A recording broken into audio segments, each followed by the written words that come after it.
Hello. Anybody home?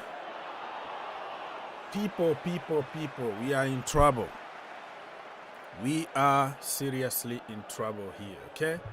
So feel free to come right now, okay? I want to hear from people because I am sick and tired of what I'm hearing right now.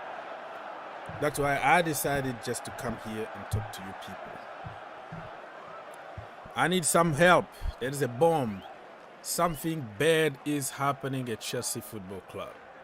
And I wanted to do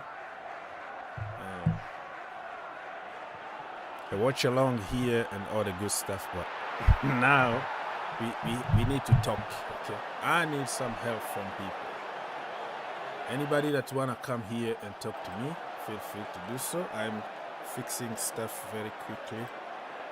And yeah, I see many people already in the chat. Thank you so much. Please help me out. Like the stream, subscribe, share, and yeah, that's all I can ask from you people. Oh my goodness, Lukaku want to leave. Lukaku want out. He told Fabrizio Romano and Sky Sport it's not even a joke. He just said it the way it is. And do you think this is a bomb? This is a bomb in this current moment, really? Do you think that Chelsea need this in this current moment? Do you blame Lukaku? Yes or no? First, go. Yes, I'm Jesus. There's a Mr. Jesus is in the house. Yes, I'm home with you. Okay. The week just getting worse and worse. Okay, the week just getting worse and worse for Chelsea Football Club. I'm telling you now. Yeah, Ty is right. The week just getting worse for Chelsea Football Club. So for my friend from Man United, don't worry, we're gonna talk about you because we're gonna be live watching along.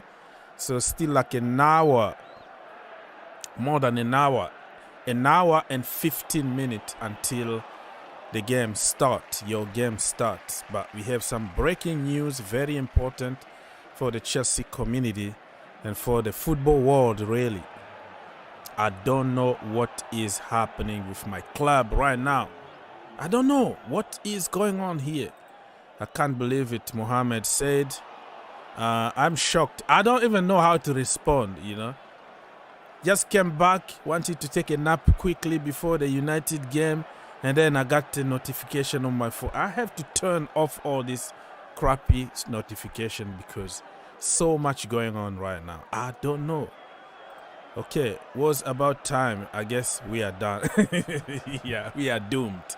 We are exposed. Exposed from top to bottom. The financial situation at Chelsea Football Club, they reported that we lost a lot of money. I don't know, more than 140,000 money. And then with the pandemic, and then the system is not working for everybody. Reece James injured. And we have Chile. We have Kante. The VAR. It's just shambolic, man. That's why I need people right now to come here, take over, talk to me, make it make sense. If that makes sense? Make it make sense right now to me. Somebody please come explain to me what is going on right now. I need somebody, please. We don't need this. Is this the right time even to talk about this kind of stuff? I don't understand, but he got his reasons. Maybe he's been talking about it behind closed doors and it's not just working. And if Lukaku can come out like this, what do you think about somebody like Christian Pulisic? Christian Pulisic, who's been also playing out of position since Thomas Tuchel took over at Chelsea Football Club. How he feels right now, I don't know. Let me... Okay.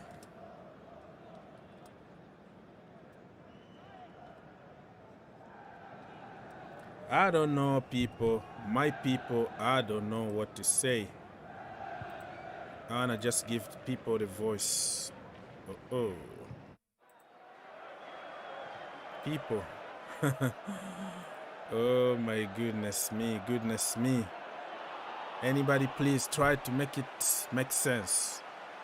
I don't know. So for my United fans, for my friend from Man United, please bear with me here, because we still have 1 hour 15 minutes to go until your game starts. So we have plenty of time to discuss about other topics in the community, in football in general. So this is the link for you guys, just in case you want to call and you want to help us understand what the hell is going on at Chelsea Football Club right now. Feel free to do so. We are here for you. Okay, so let me just read some comment while I am waiting for your calls quickly, and then I'm gonna jump on social media to double check what is happening there. Help me out, people. Please try to share and like the show, man. This is my second show of the day. You wanna help your brother? I am sacrificing a lot of time here. Just 1 second of your life to like this stream is gonna help a lot. Thank you so much appreciated. Let's get to 20 likes, and then next goal will be 30, and then we keep going. Ty, make it make sense right now. What exactly did he say? Because I'm only seeing people say that Lukaku's comments, Lukaku wants out. I haven't really seen what he said. What did he say in full? Okay, let me share with you now live, right? So me and you, we are discovering. I thought you already did your homework as per usual. What can I do with you? I was trying to stay away from social media for a while, man. With seeing that Reece James might be out for a while, possibly for months. The announcement that the club made about the money situation, I just couldn't really crazy. Yeah, but then I saw the notification, then I saw that in the title you have Lukaku, and then I saw Mark Goldbridge made a video about it as well. I thought it was like a prank or some joke.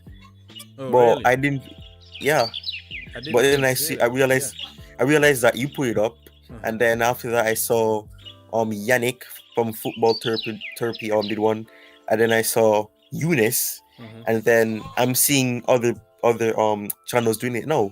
So it's a weird. So I haven't really seen what he said. I've just seen notifications saying that he wants and Lukaku wants to leave. Tuchel, he's not happy with Tuchel, something along those lines. Yeah. So according to Fabrizio Romano here, it was like an hour ago, and he said Romelu Lukaku to Sky Sport. He said, physically I am fine, but I'm not happy with the situation at Chelsea. Tuchel has chosen to play with another system. I won't give up. I'll be professional. I am not happy with the situation, but I am professional. And I can't give up. And then another quote here from Romelu Lukaku. Let me just... Okay, so he goes on and on. He said here in this quote, Lukaku to Sky Sport, I really hope from bottom of my heart to return to Inter, not at the end of my career, but when I'm still at top level to win more together. I want apologize to the Inter fan. Timing of my word was wrong. What you did for me will remain forever. Let's continue to read if there are any other quote. And then oh gosh. And then another one. Now it's the right time to share my feelings. Okay, right time to share my feeling. I have always said that I have Inter in my heart. I know I will return to Inter. I really hope so. I am in love with Italy. This is right moment to talk and let people know what really happened. So it's just telling you like he came first of all without his own will. It sounds like it. He wanted to apologize to the Inter's fans and all that. And then he wanted just to send a message. And with the situation at Chelsea Football Club, that he couldn't really change, the manager couldn't change the system for him and all the good stuff that you and me been saying it for months now about the system and Lukaku, how he's not fitting in the system. And now Lukaku pretty much confirmed it. Okay, Lukaku again. I think everything that happened last summer was not supposed to happen like this. How I left Inter, the way I left the club, how I communicate with Inter fans, this bothers me because it was not the right time. So he literally said that he regret leaving Inter to Chelsea Football Club. And I think this report, we heard it first, right? We heard it even during that transfer window that he didn't want to leave and he was forced with the money, with the financial issues at Inter and all that. He was kind of forced to come to Chelsea really. So if you don't come to Chelsea with love, and then what are you doing here? I mean, I don't know. I don't know if I can...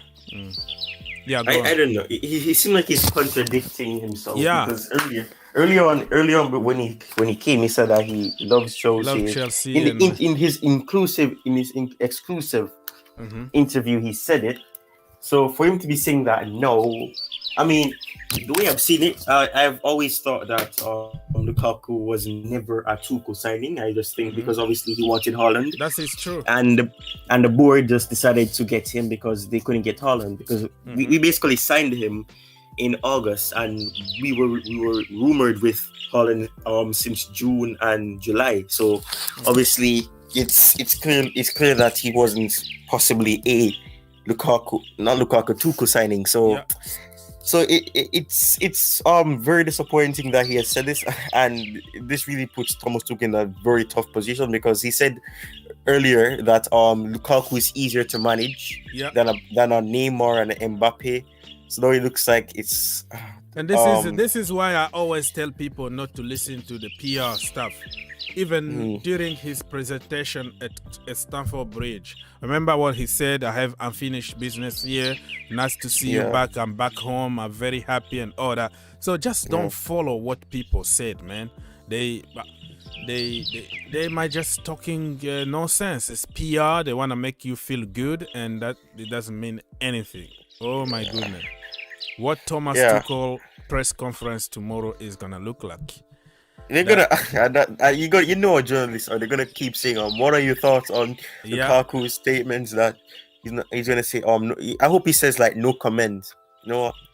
Just we do what those sportsmen and those sportswomen do. He say no comments because that's what journalists are. They're gonna always ask for it. He's not, even though they know he may not say something. He might say he might say something though, but I hope he doesn't, because I don't think we should just. But even if you don't say it, he talked to Sky Sport. It's not even a secret or something. That is an interview on Sky Sport. And he's on, and Tuchel's gonna obviously know about it, because his people are gonna say Lukaku said this, or he's on social media as well, so he's gonna see it. But the thing is though, I don't know, man. I just do. I can't believe that Lukaku. Sorry, somebody's playing their thing very loud. Yeah. With Lukaku saying this, it's not the best thing for him to be saying, because it's a thing where he's gonna cause a lot of controversy. It's gonna cause us really, because we're right now Lukaku is the only player who's clinical in front of goal, or the only one that's scoring for us. Without it being a penalty. Jorginho is as well, but other than that, we don't really have anybody else. But it's not good because it's gonna affect the team's morale as well, because it's gonna be all over the place, and this team is a team that they get influenced by anything. And it's not going to be good for Chelsea. We don't need this right now. We're supposed to be trying to get the season back on track, try to continue to stay in top 4, try to win something, probably the Club World Cup, try to win probably another domestic cup. But I honestly can't believe that he would really come out and say it. I mean, he's a human being, but like, he could have probably just left it in the first part and just said that he's not gonna give up. If that would have been fine, because then he's frustrated with it and probably he's just expressing his frustration. But to really say that, the other part, to say that about Inter and I love Italy, and come on, man, you really can't be saying that. And I don't know. For months I've been seeing Lukaku have this character of an American. I'm not trying to be a person that says Americans. What's your language? Yeah, that's what I'm saying. I'm not saying. I mean, like, like those people who they like to speak and then like they continue to speak, and they don't do it on purpose. They continue to speak and they speak and they just don't know when to stop. That's the type of attitude I'm getting from Lukaku. He could have left it at I'm not happy with what Chelsea are doing right now. That's understandable. But to say the other part and say that I hope I return to Inter. And you know what? This is so funny as well, because I'm wondering, was it a case where this was a recent one? Is it after the Brighton result?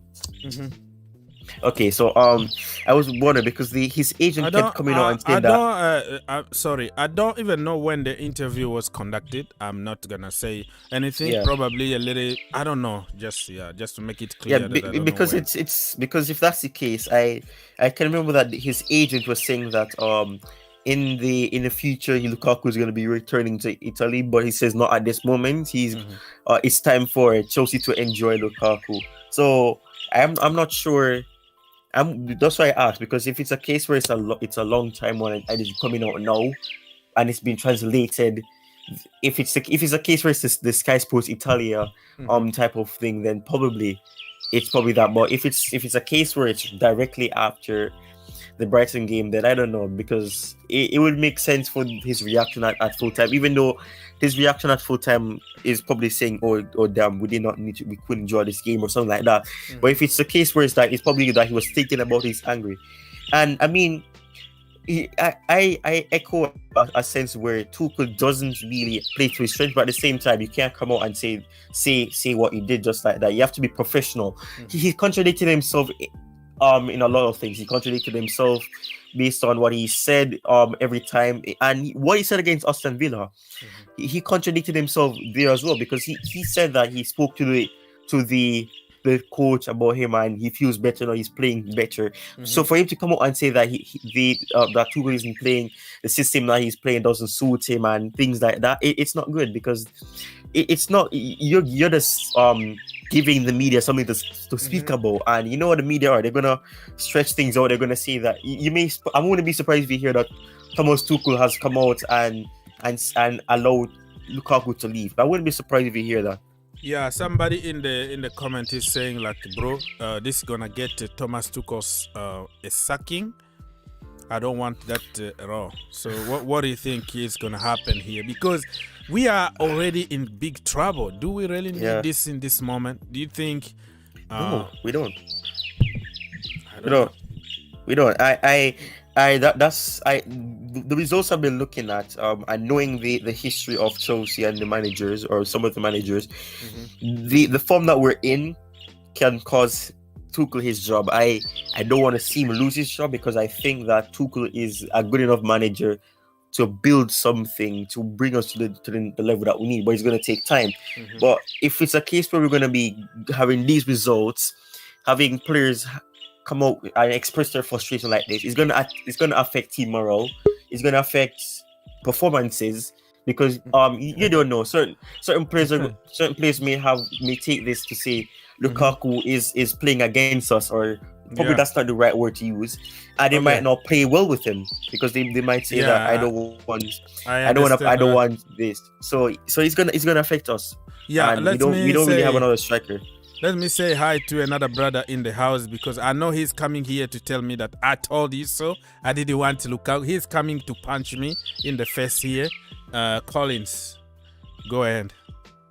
Collins. Hello, Hawks. How you doing? And not good, man. Not good. My house is burning right now, and you asking me how I'm doing. Are you serious? Yeah. Are you coming here to tell me I told you so, right?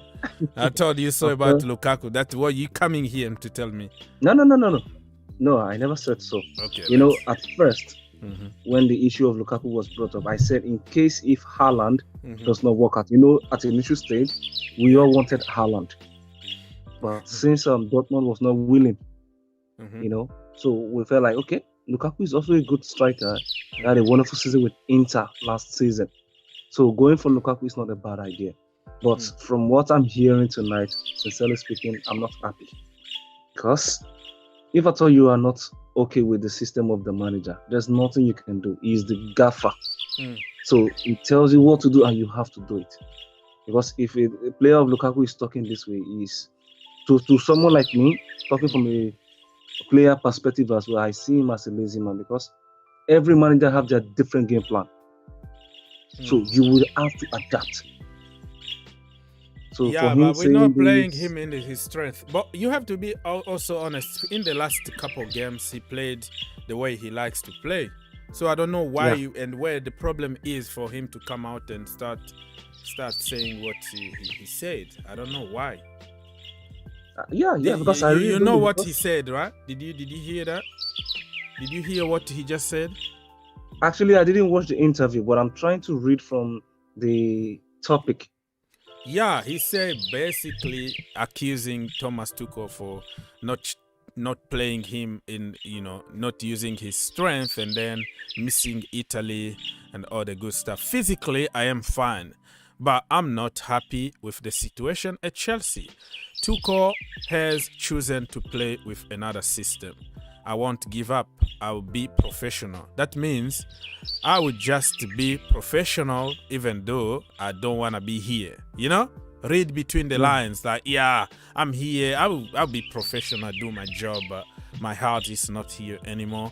And let's continue. I am not happy with the situation, but I am professional. I am professional and I can't give up now. If you read down there, you will see, oh my goodness. For me, that is a statement of a quitter. A quitter? For me, that is a statement of a quitter. What do you mean, I won't give up? It's obvious you're giving up already from this statement. Well, Thomas Tuchel clearly here, listen, there is a PR stuff. There is a PR stuff. Like I always tell people in my channels that don't listen to all the blah blah blah that's going on. Somebody can say, "Oh, I love Chelsea. I'm here. I'm finished business." Blah blah blah. He just doesn't mean it. He needs just to say what you wanna hear in that moment, so you can leave him alone. But now it's just like I can't hold on this anymore. I have to let it go. And boom. And even Thomas Tuchel, when he said, oh no, Lukaku, we needed somebody, a target man, blah, blah, blah. It doesn't mean that I chose him. It's like this is what I am supposed to say in public, but inside him, he knows that he never wanted him to begin with. So who is going to win? It's going to be now the board and against Thomas Tuchel for not using a 100 million player. And it's just a mess. I can't even imagine what is going to happen from this. And I don't know, man. What do you think? Lukaku should be grateful that at least, even if he doesn't like Tuchel's style of play, at least you're playing. This just reminded me of Jose Mourinho 2006 when Andriy Shevchenko was signed. We all know at first that Mourinho never wanted Shevchenko, but since he has been signed, he has no choice. He has to use him, and in the end, we found out that Shevchenko was not really fitting into the system of Mourinho. But in the later on, he tried his best and he fit in. These are the kind of players I love. Not like someone who will be complaining. Oh, you don't complain.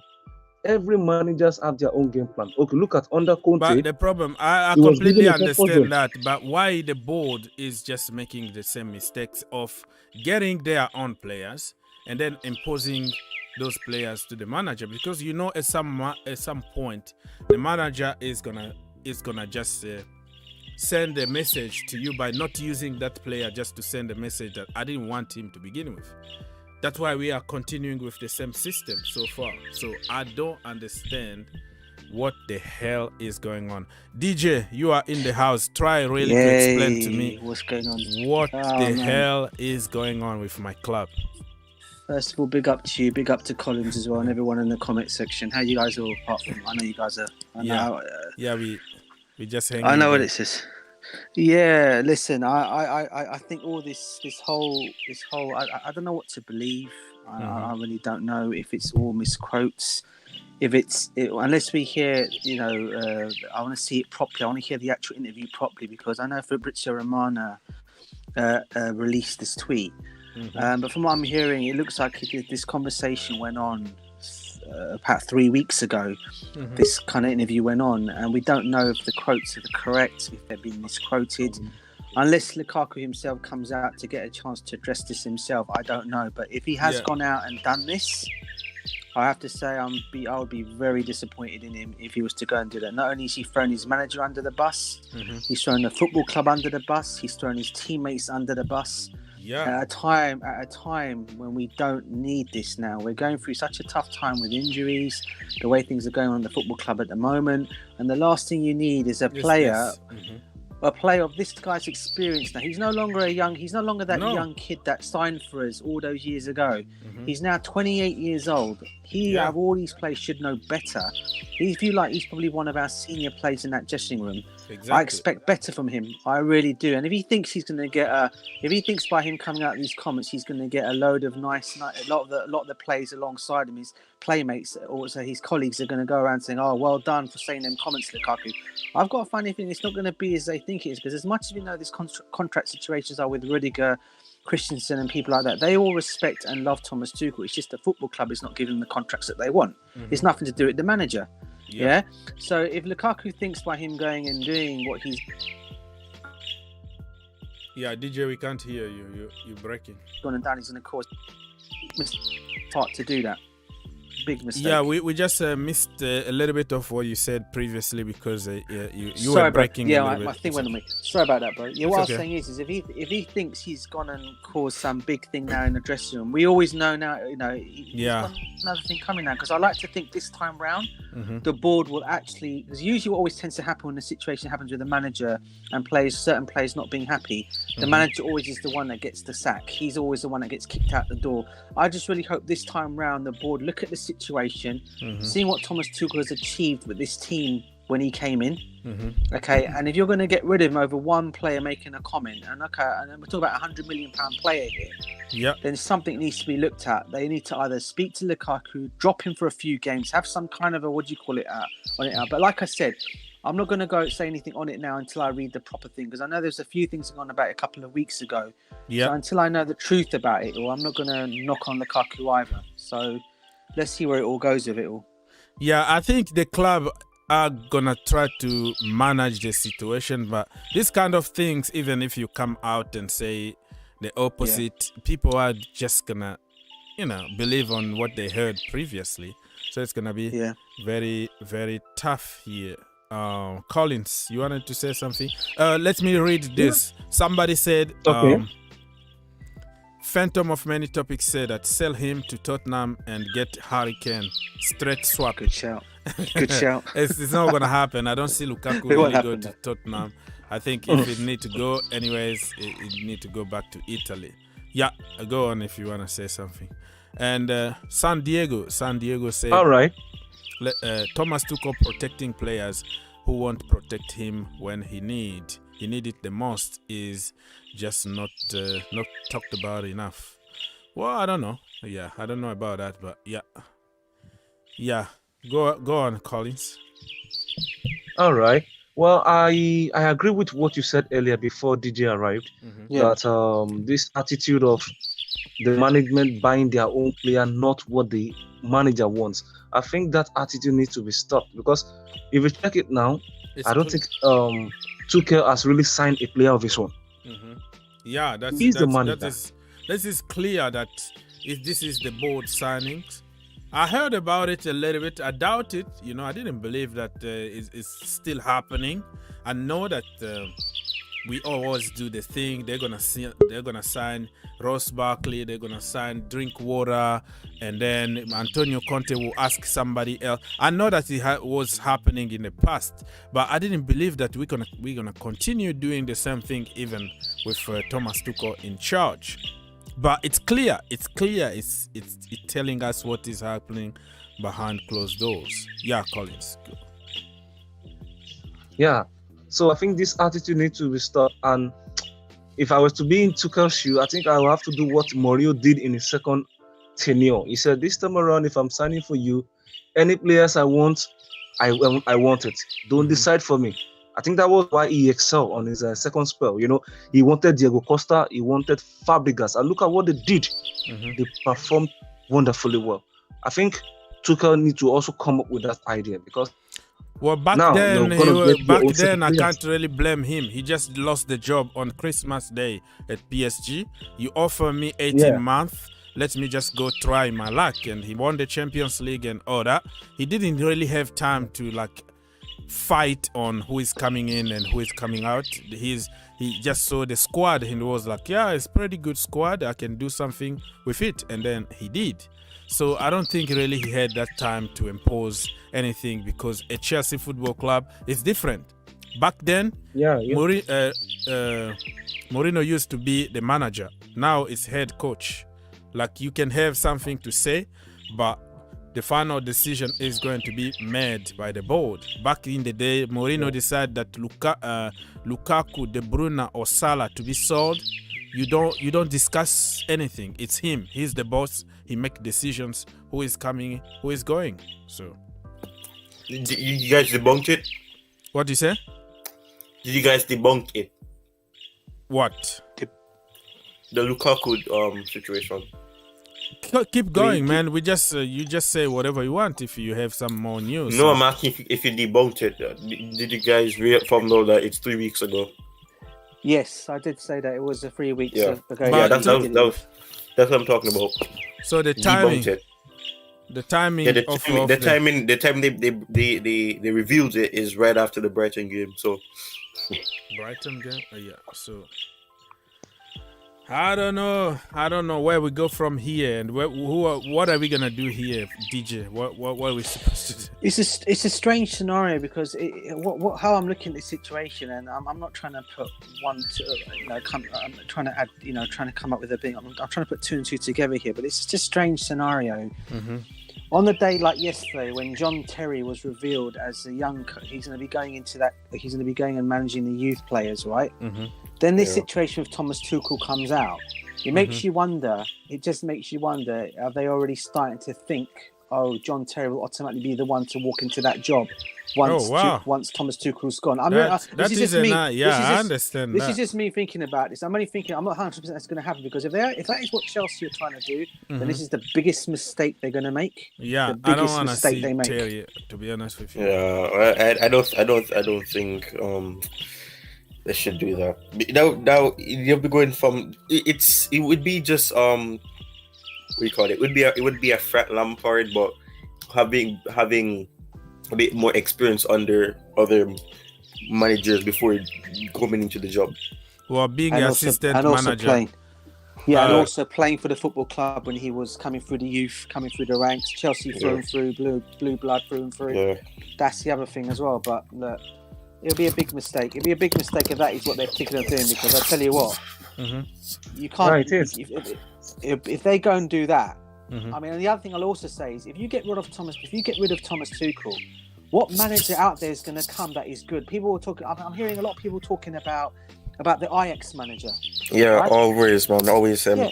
And if he's looking at what's going on he's looking at what's going on at our football club, what manager in their wildest dreams is eventually going to come and take? He's not coming. Yeah, or he would like to get his paycheck after one season and walk and get. No, we're not Spurs. We're not Spurs. No, I'm just making a sense here. I'm just interpreting. Yeah, but we're not Spurs, man. If you wanna come and get your money, maybe 3 times.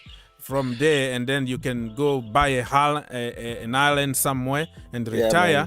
Yeah. But if he cares about his career, his future, don't come to Chelsea. Okay.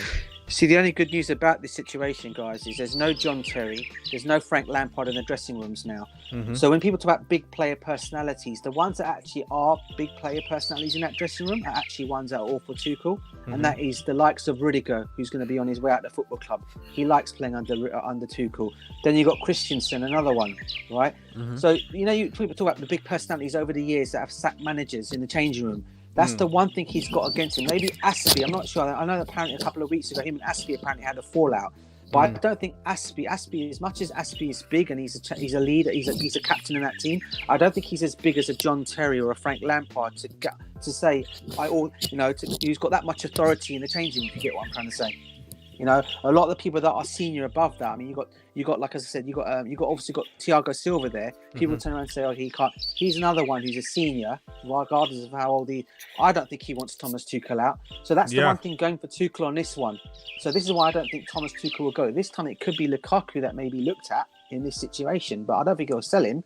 I think they'll just have to speak to him about something or another. But I don't know, mate. I'm hoping that because it's 3 weeks ago, it's probably his opinions have changed, because if it's 3 weeks ago, obviously recently he came out and said that he had spoken to the coach, meaning that they probably had resolved that situation. I'm hoping that's it. I'm trying to find some positive, because I'd hate for it to be that this is at the back of his head, even though he returned and he's playing, he still thinks that Tuchel isn't competent enough.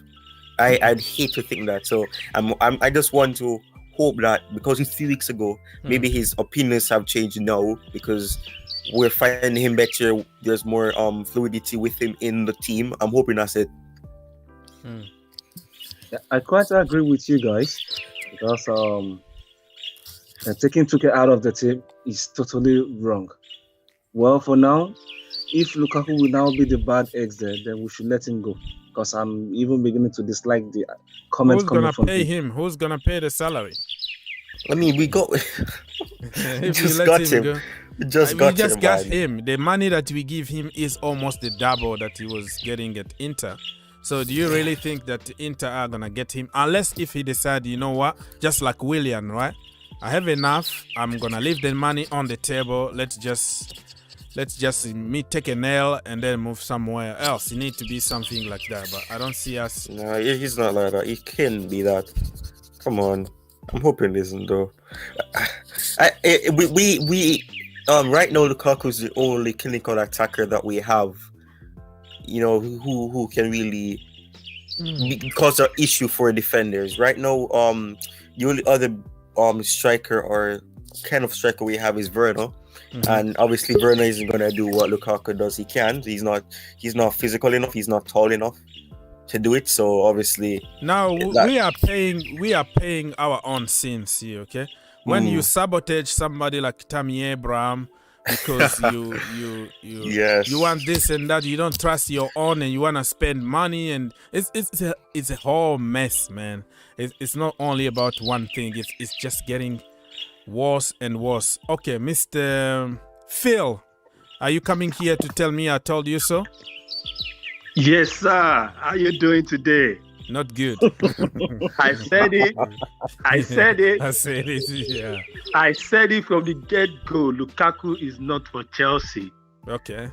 Everybody wants Lukaku. Oh. Lukaku is not for Chelsea. He's not our type of player. And also, I need to blame the recruiting team. People that recruit, they are doing a very bad job. Okay. Look at City. They look for players that can fit exactly what Pep wants. The type of play, their type of play. They just don't go buy player because he's killing it over there. Okay. You have to pick a player that fit exactly into your game plan. We are ball possession team. We play into your half in front of your box 18, and we do our tiki-taka there to find a goal. We don't play ball across the line. We don't play over the line unless a team that attack us. Most of the teams that we play against Premier League, they're going to sit back for us. At least 85% of the team. Only the top 4 teams will attack us. The rest, they're going to sit back and watch us. Okay. So getting a Lukaku is not the game plan for us. It might be good for teams like City and all the rest, but for all the Burnley, Aston Villa, whatever, it's just going to be a waste.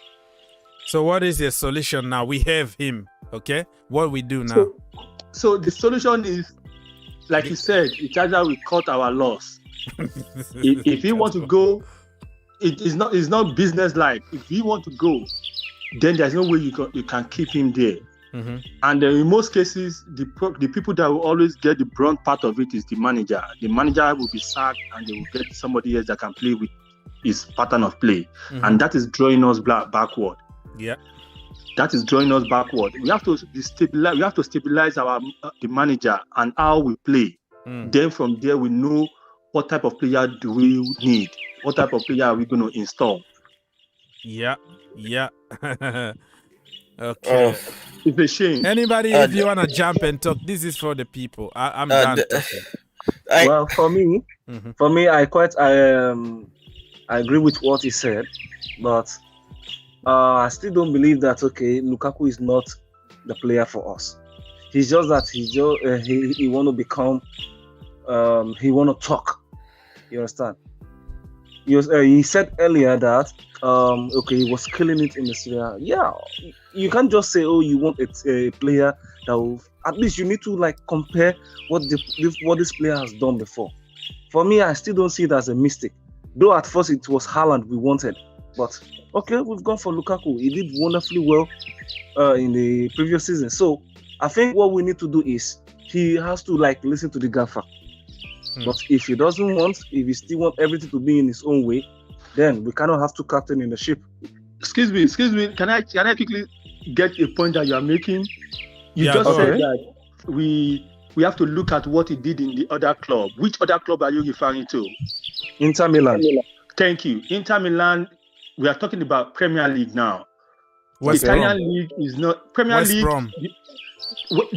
West Brom and Everton. Those are the two clubs that perform wonderfully. And what type of play are they doing there? What is the tactics that they're using? Sit back and counter. And he scored good goals. Yeah. He scored good goals. When he went to Inter, it's a sit back and counter. Barella and all the rest, they sit back and fight for ball and launch it over across the border for him to pursue. Yes. Also, all the players in Inter, maybe 92% of them, they look forward to Lukaku. All their ball goes to Lukaku. Can you imagine? What's the name of this defender that we're trying to buy that went to Hakimi? Hakimi, yeah, Ashraf. Hakimi got into the box 18. He was still waiting for Lukaku to get the ball before he would score. Which of our players will wait for Lukaku? None. That is the thing. In Chelsea, we have top players that want to make name for themselves. We are not Inter. Okay. That is why they're not going to play all the ball to you. They also want to make name. They want to go there. They want to challenge. You have to be like a Messi before what's his name? Ziyech could give you ball to score on a platter of gold. So all these things are factors that you have to look into before you jump and buy a player. Yeah. You have to look at all those factors because let me somebody else talk because I'm boiling now. I'm boiling so bad. Okay, family first. So let me read some comment here. Phantom of Many Topics say that Abramovic is rich enough to bench Lukaku for 4 or 5 years. Do you think we can afford to bench Lukaku, send him to the academy, and pay him the money? No. No. That is Definitely impossible. Exactly. Spot on, bro. Well, very impossible. Oh my goodness. I don't know what's going to happen. Why did Fabrizio sit on the interview for 3 weeks? I don't know. Well, it probably is not his interview. The interview is from Sky Sport. Fabrizio Romano kind of work with Sky in certain ways, not like permanently, but I don't think this is his interview. So I don't even know. Some people were saying the interview is old. Is 3 weeks ago. 3 weeks ago, that's what they said. That they have resolved it between Lukaku and Tuchel. That they've resolved it. That's why Lukaku. Yeah, it could be right because that's why he started playing the way he likes. Because before he was just standing there in the box and waiting. But Lukaku said that he just liked to participate to the game, and the last 2 games we saw that he was really good.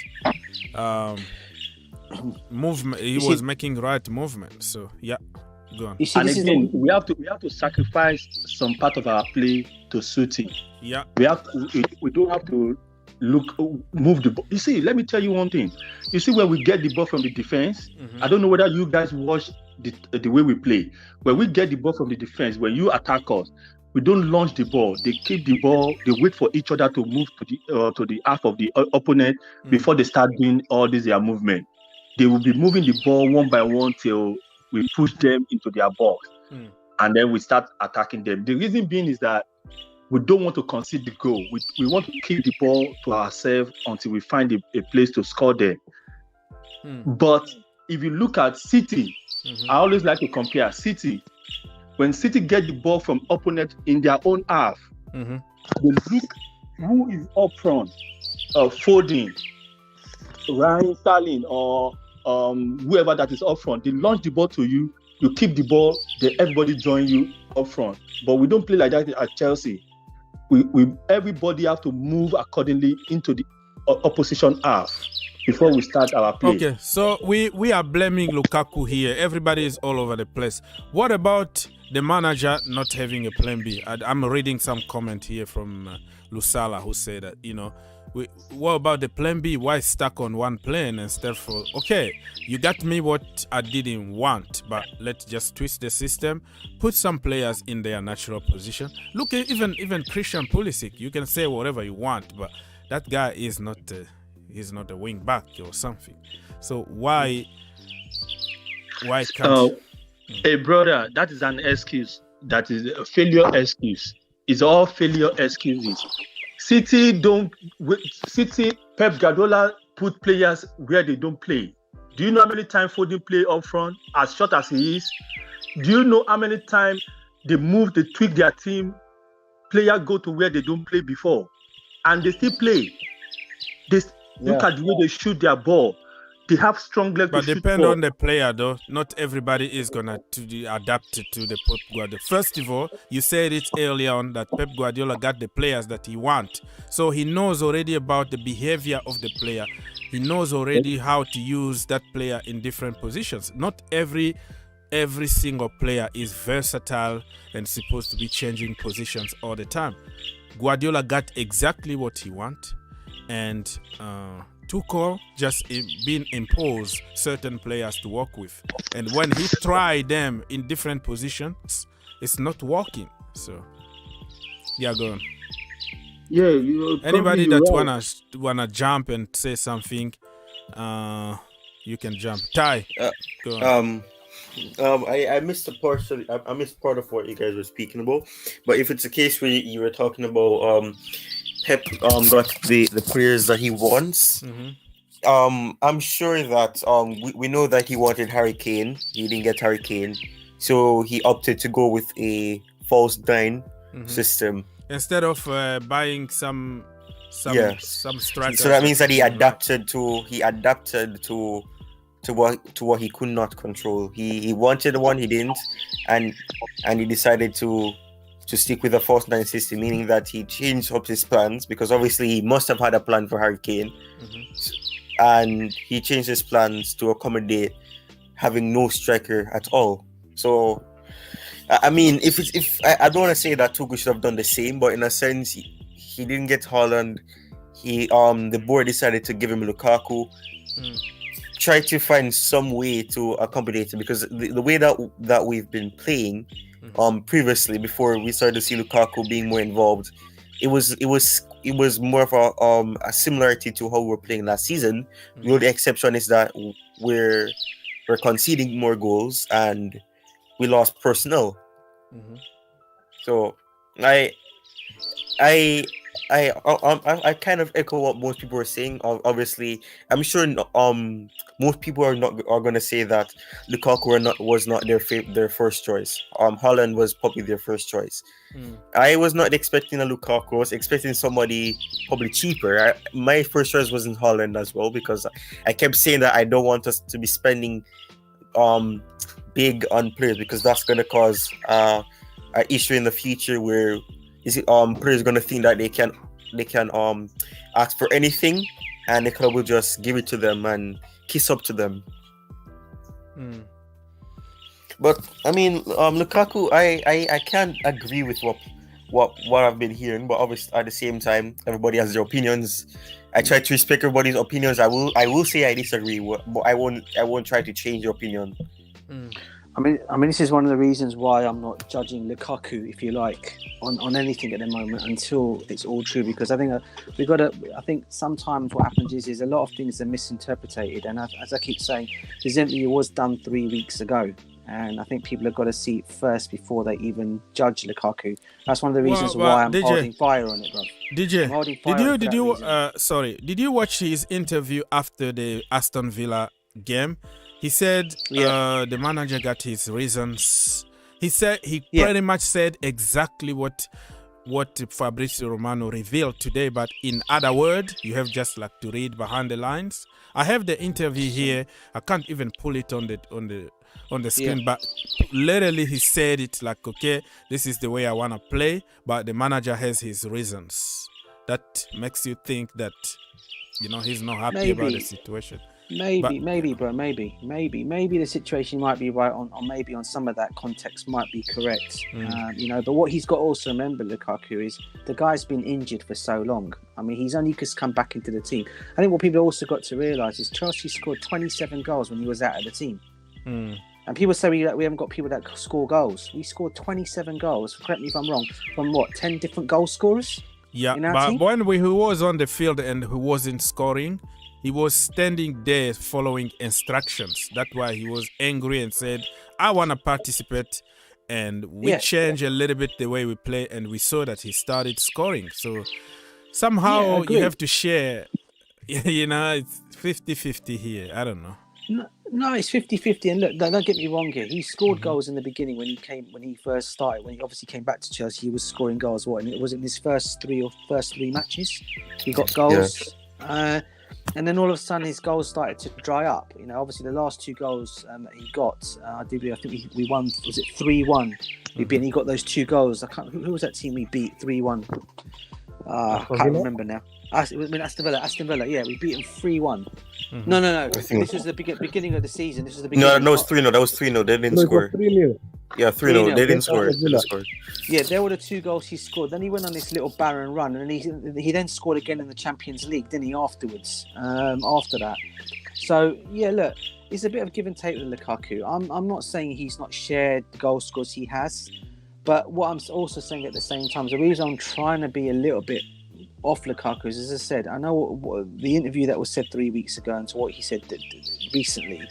Again, until it actually all comes out full on, until we start, then we can start maybe saying things about him. But if he has gone and said what he has said, then I agree with all the Chelsea fans that are here. We either drop him for games, or the board sit him down and say, look, the comments should not have come out, especially at a time that we're going through at this moment in time. He should be sticking by his manager no matter what. Can you imagine tomorrow's press conference? Yeah, I can imagine. I'm not even going to think about that, mate. Seriously, I thought of that press conference. But honestly, I don't know what's going to be said on that. It'd be interesting. It'll be all on that one topic, won't it? I'm gonna try to be. I'm gonna try to be punny. I'm gonna try to be punny right now. It's at 9. It's not at 9 tomorrow, and he's on number 9. So it's gonna be crazy. Well, for me, if at all, putting Lukaku on the bench will be the next thing. I would like it, but I wanted it this way. If you want to put him on the bench, try and get a striker that will score more than him, that will go along with the manager, so that people will say at the end of the day, you were not following the manager's instruction. And there are players who can listen to the manager and do exactly. They are like this Fiorentina striker. What is his name? Vlahovic. I can't pronounce his name. Vlahovic. Dusan Vlahovic. I believe if we have a striker like that, that's the best way of, making a point to someone who thinks he's the boss. So I think if he must go back to the bench, something like this should be done to him. I don't know how you guys say it. I can get where you're coming from, but at the same time, I don't like for us to be doing this on this circumstance. I would have preferred for us to have seen that we needed to have another striker, not because of what he said and you want to teach him a lesson. You want to prove to him that he shouldn't have said what he said. He should have tried to back his manager, try to stick by his manager. I would agree with it. I don't know if that profile is probably what we should try to go for. I don't really think we would realistically would be able to get him, because I think players have their preferences, and Man City are reportedly in advanced talks with them as well. So I don't know, unless we try to pull off another Jorginho situation. I'll tell you what, here's one for you guys. If he so badly wants to go back to Inter Milan, as it's claimed, as he said in his comments, right? Why did Chelsea not do about swap deal with him and Martinez coming the other way? I knew you were gonna say. Well, the money, DJ, the money that he's on, he doubled his salary, right? Like I said, he's 200 and something. So I don't think Inter. It was a very good business that they did, because they were in trouble financially. So Lukaku kind of helped them. And they probably signed Martinez to another contract, something like that. I don't think it's going to happen, but who knows? I just threw that one out there. That was all. That'd be funny, though. That'd be funny. Because he's younger too. So so that'd be great striker. Yeah. Somebody just mentioned Vlahovic just now, right? Yeah. Do you guys actually understand how Chelsea play? I'm not trying to criticize what you're saying. But, we are Chelsea. That's what I'm talking. It's another Lukaku. Really? They play the same way. They play the exact same way. He tries to get onto his right. That means that on the left. And this is the problem. Right, we need a plan B, because we need a plan B. That's another Lukaku. You need a player like, I don't know. I've not done my research. You need a player like Aguero. A player like. What do you guys think about Richarlison? I don't see. I have to research. But if I say we need a player like Aguero, you know what I mean. A player that can actually go into the middle, walk the ball, play with other people, move into space, run ahead, do everything within, play with other people. Just you're describing a Calvert-Lewin. Or like a Gabriel Barbosa, or even a maybe in the mix you could throw. What's his name? Just bring Broja back, man. I have enough for buying. We can bring him back, right? I don't think he has played enough games for them. I don't think it's like similar to with Conor Gallagher and Bill Gilmore. I think he hasn't played enough games for not to be possible. But Haaland is the one, guys. Haaland is the one. But we spend so much money again. Do you see Lukaku ball control and the way he pass ball? Say it again. Sometimes it's off. Sometimes it's off. Lukaku passes ball when you want to pass ball. Yeah. It's horrible. It's horrible. I know what you mean. Horrible. Okay. Horrible. Okay. No, see, do you know what? Do you know why I say horrible? I play soccer, right? I play soccer up to like a professional level, and I'm a striker. I was a striker when I was playing. Yeah, I was a good striker, and I know when I want a ball from my supporting strikers or midfielders, or when I want to play ball to do return pass. Lukaku passes will make you cry. I'm sorry to say. It's true. I can give you an example. It's not even just watch our last match. Watch our last match. Yeah, that's so true. Yeah, so true. That he put wrongly. Yeah, he gave it to the Brighton players. I think like 8 times in the first half, and then 4 times in the second half. I remember telling you, you will be crying if you are playing soccer. You will be crying like, what is going on here? Oh my goodness! Hey, so why can't we sign you? Why can't we sign you then? Yeah, no, I'm not. I'm in my 40s, and I'm not. It doesn't matter, man. I know it doesn't matter. Drogba is doing it still. Drogba is still going at it. So yeah, I don't have the leg, man. Hey, oh my goodness! I mean, the other 2 players I was thinking about is Jonathan David. I don't know if you guys, you must know of him. Jonathan David. Yeah, man. We spoke about him last season. Always, and the other one I like is Abramovic. Adeyemi, from Salzburg. Oh, yeah, he's the other one. I'll be Salzburg. Yeah. But Arsenal wanted him. He's going Dortmund. He's going Dortmund now, isn't he? Yeah, he need to develop though. He's still 19. I think instead of getting Adeyemi, I will go for Broja. I will call Broja back. Broja, yeah. They're almost the same age. Just our own player. Yeah. And he still has a lot of development to do, but he's getting close. The way he plays is more. He plays like a complete striker, even though he has his shortcomings. He has good ball control. He has a pace. He has the physicality to hold off defenders. So he can do something, and I mean the way he scores goals, it's not like some simple goals where the ball goes somewhere he just kicks it. He shoots it with power, he shoots it with aggression, and that's something that we need, and that's why I was frustrated because in the little preseason that we had, he took his chance, and Chalobah took his chance and he was trusted. So to me, I really don't know. One got trusted and one got loaned out. To me, I know people are saying that his development would have been hampered, but I always say this: we are playing more competitions than last season, not less. So he would have still gotten game time, and obviously players do have off games. Obviously, sometimes Lukaku would probably not play, and plus we try to use 3-5-2, so it's not like they couldn't have played together when if a Werner is out of form, a Kai Havertz is out of form as well. I never really understood what people were saying about it. Obviously, I get that you don't want him to be on the bench where he can be playing games and showing his class, quote unquote, somewhere else. But I just never understood the reason behind saying that he's going to be hampered, he's not going to get game time, because we're playing more competitions, and right now I'm sure we would love to have a striker who has the aggression, who can finish chances. Yeah, and he can, and speaking about, we were speaking about passes, and they can be a part of the build-up and things like that. He's perfect for that. He's good at passes, and he has the pace, so he'll be ideal. Okay, people. So I support that. For our brothers and sisters from Man United, the game is about to start in 10 minutes. We're gonna be talking about football and also Chelsea and everything else. So.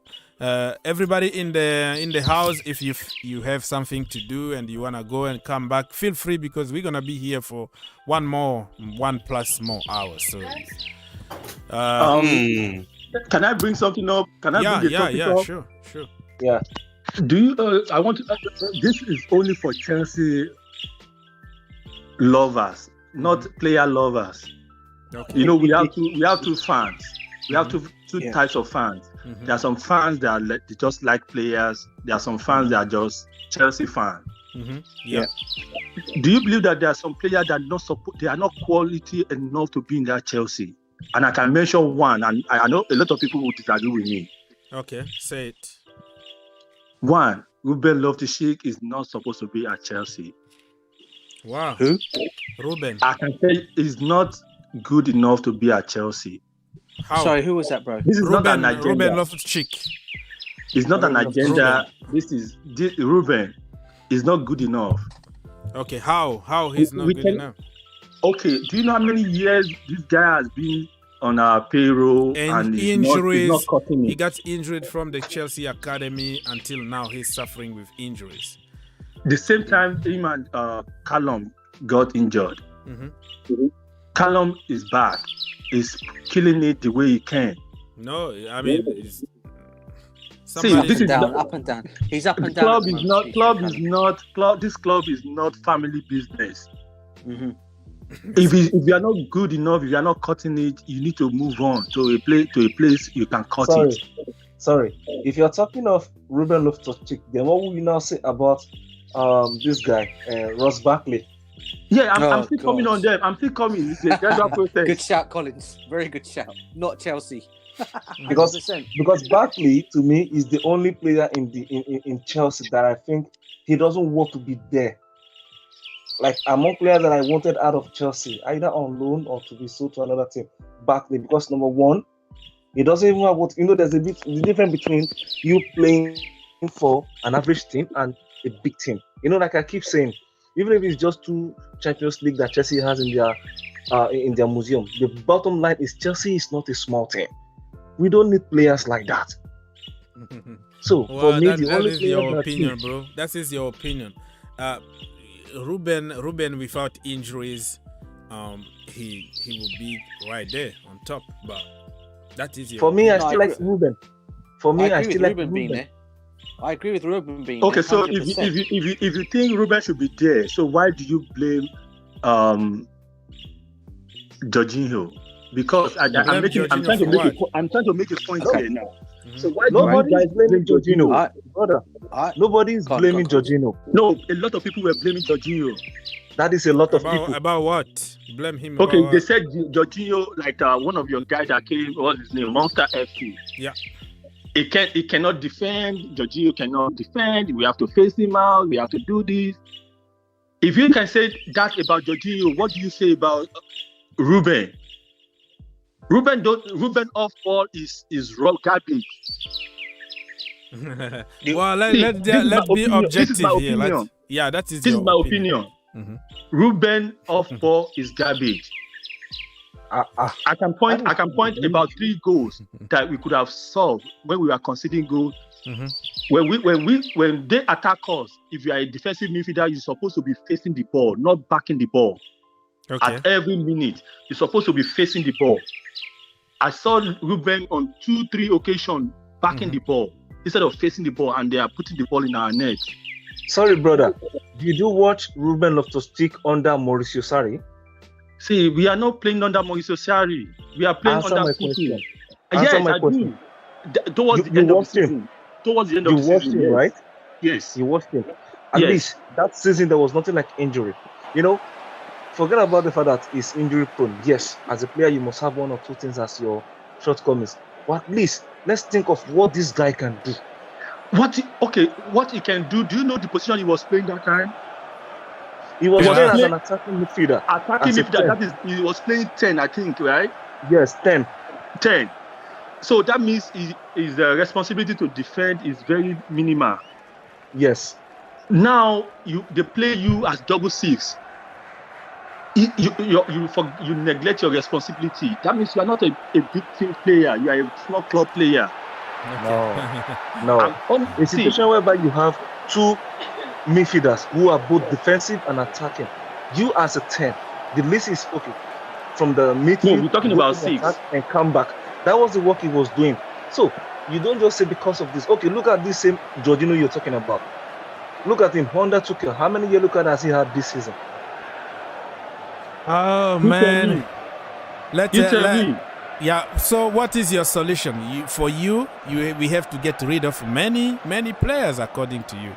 Lukaku is not good for Chelsea. Ruben need to go. Jorginho to stay. And what else? They've mentioned one, but what I'm saying is that I'm not a player fan. I'm a club fan. You're a club fan. Okay. I'm a club fan, and I know fringe players when I see them. I know those fringe players. They are small club players.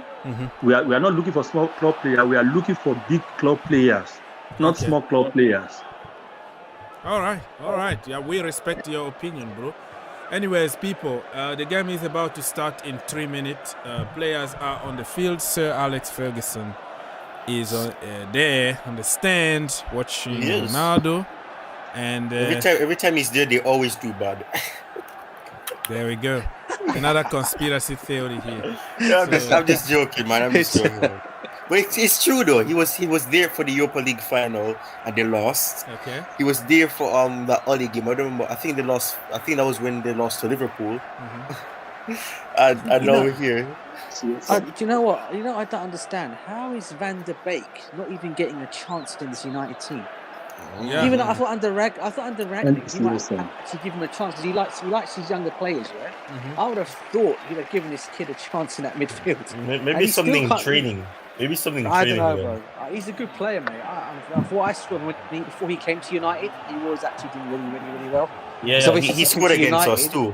Yeah, Solskjaer kind of took him down, and now this manager doesn't seem to have confidence in him either. It's a strange one. It's really strange. Because I think Barcelona want him. There's a lot of clubs that actually want him out there, but I'm just surprised that United can't seem to be giving him game time. Okay. Guys. Well, I really feel bad for him. Collins, yeah, go ahead. Yeah, I really feel bad for Van der Beek because that guy is too good for him to be on the bench. But what more can we say? Looks like no manager trusts him, though. It looks like there's something that he doesn't do good in training. Maybe. And that's why he's not. Maybe. Okay.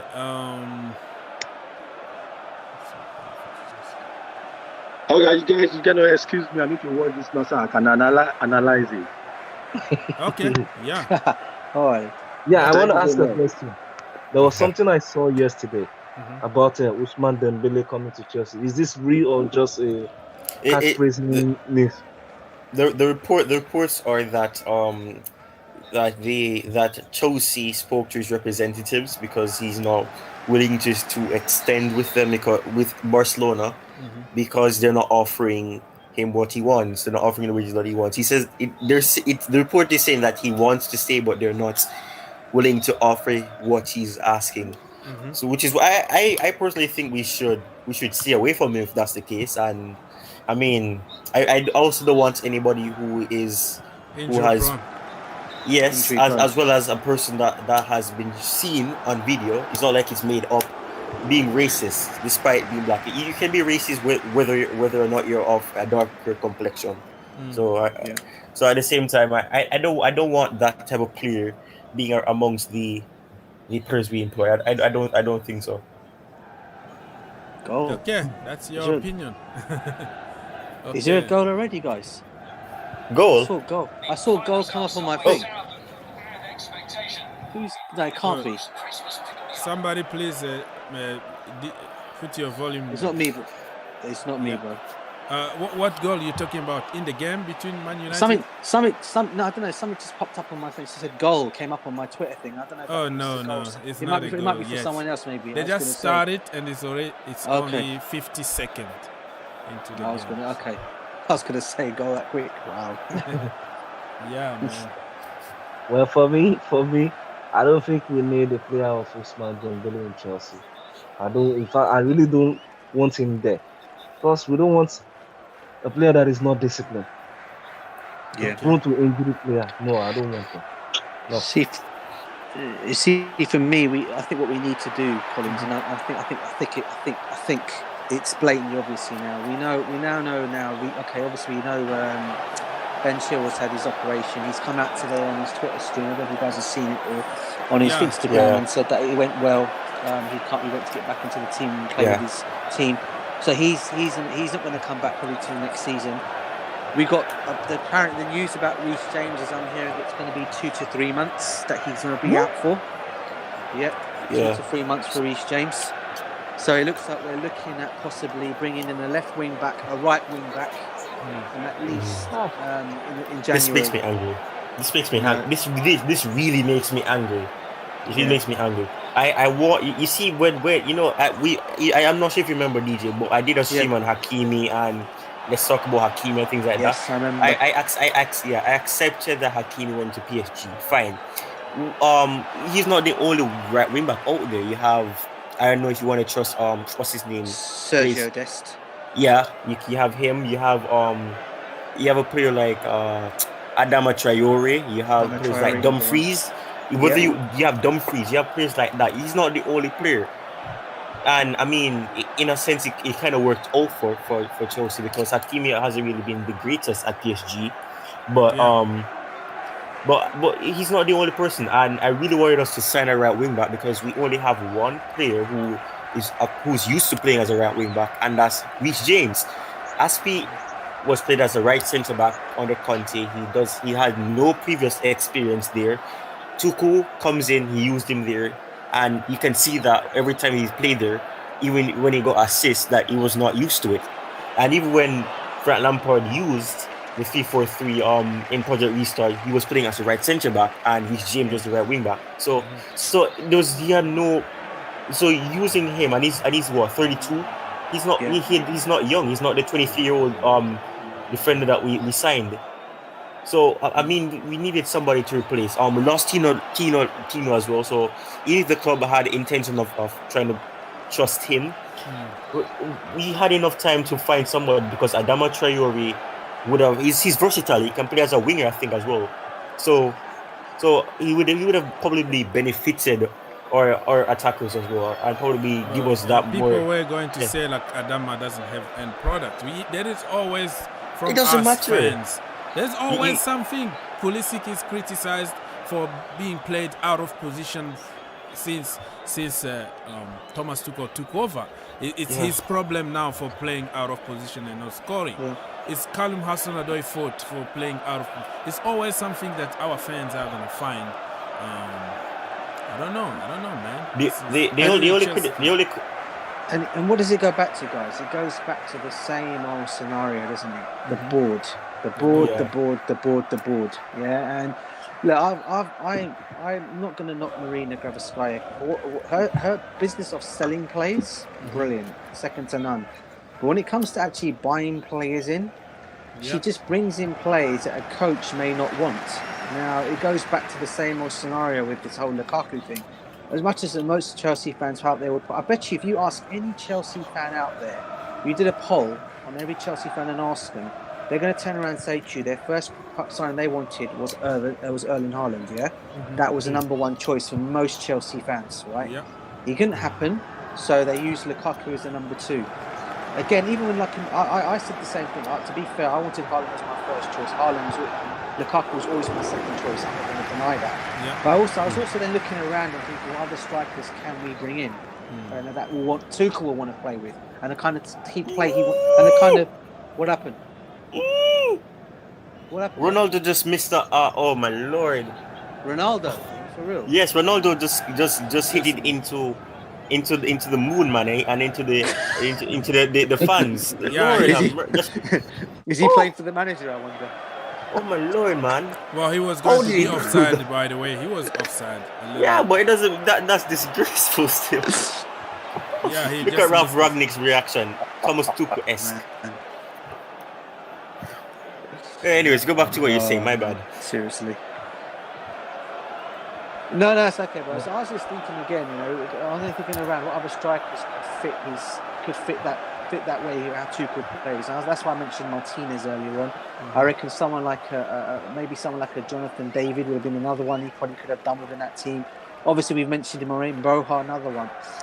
And again, it goes back to it's the same situation with the left backs and the wing backs. I mean, there was no need to get rid of Livramento. Yeah, people talk about game time. Yeah, this guy would have been given game time. Yeah, he would have been given game time. Right, with the competitions that we're in, these players have all got game time.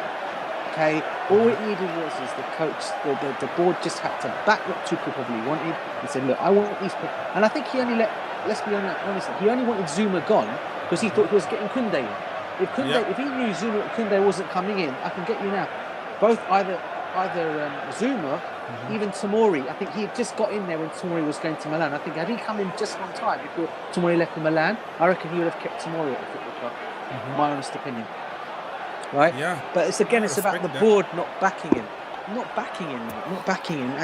and this is where I think it's all going to fall on the manager. Down the line, people talk about saying managers are getting sacked. Mm-hmm. This is where I think it's going to fall short for Tuchel, because he's not getting the players that he wants. He's not having a transfer window of the players that he wants. Lukaku was given to him, and it wasn't probably even his choice. He has to make it work, but he's not brought anybody else in. And we've gone and got rid of Gallagher. We've gone and loaned out Gilmore.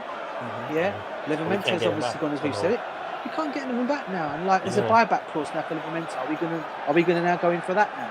Maybe bring in the buyback. We need to do something. Bring him back. We need to do something. We'll look pathetic, but I mean, it's just take that 1-0 Manchester United. Oh, already, yeah. Yeah. No, I wonder who scored though. I haven't seen. It's 1-0. It's 1-0. It's 1-0. Yeah, 1-0 already. 1-0. It was a nice goal, to be fair. Wan-Bissaka of all people doing things. Wow. What was that? He was. Oh, it's McTominay. Oh, that's what a goal. McFred. He's United went through. Look at that. Ronaldo assist as well. I understand it was as well. Oh, yeah. Sir Alex is very happy. Yeah, look at this. He's smiling with his what's that hat called again? It's from some popular show. I don't remember what it is. I don't know what you're talking about. The hat he has on. That was a good goal, though. Just perspective, wears it as well. Wears those type of hats. I don't know what it is. Okay. Anyway, it doesn't really matter. It was a nice goal. What, beanie? 9 minutes in. 9 minutes in. Are you talking about a beanie hat? Yeah. Oh yeah. With the bubble on the top, yeah. Yeah. Yeah. They're called beanie hats. Yeah. I've got one. I've got yeah, one. That's it. Yeah. Oh, right. People, Ralph Ragnick is a personality, isn't he? Scott McTominay, Ronaldo is not happy because he missed a sitter, and he's not celebrating. You're gonna hear that. You're gonna probably hear that Ronaldo is unhappy now.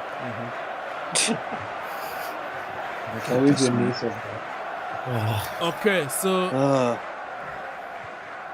I don't know. I see on Twitter some big names saying that Lukaku is entitled to his opinion, and they kind of encourage him because we need some transparency that's going on in the dressing room. We are sick and tired of all the speculations, and somebody need to be big enough to tell the truth. But do we really need this at this current moment? No, we don't. That's a problem.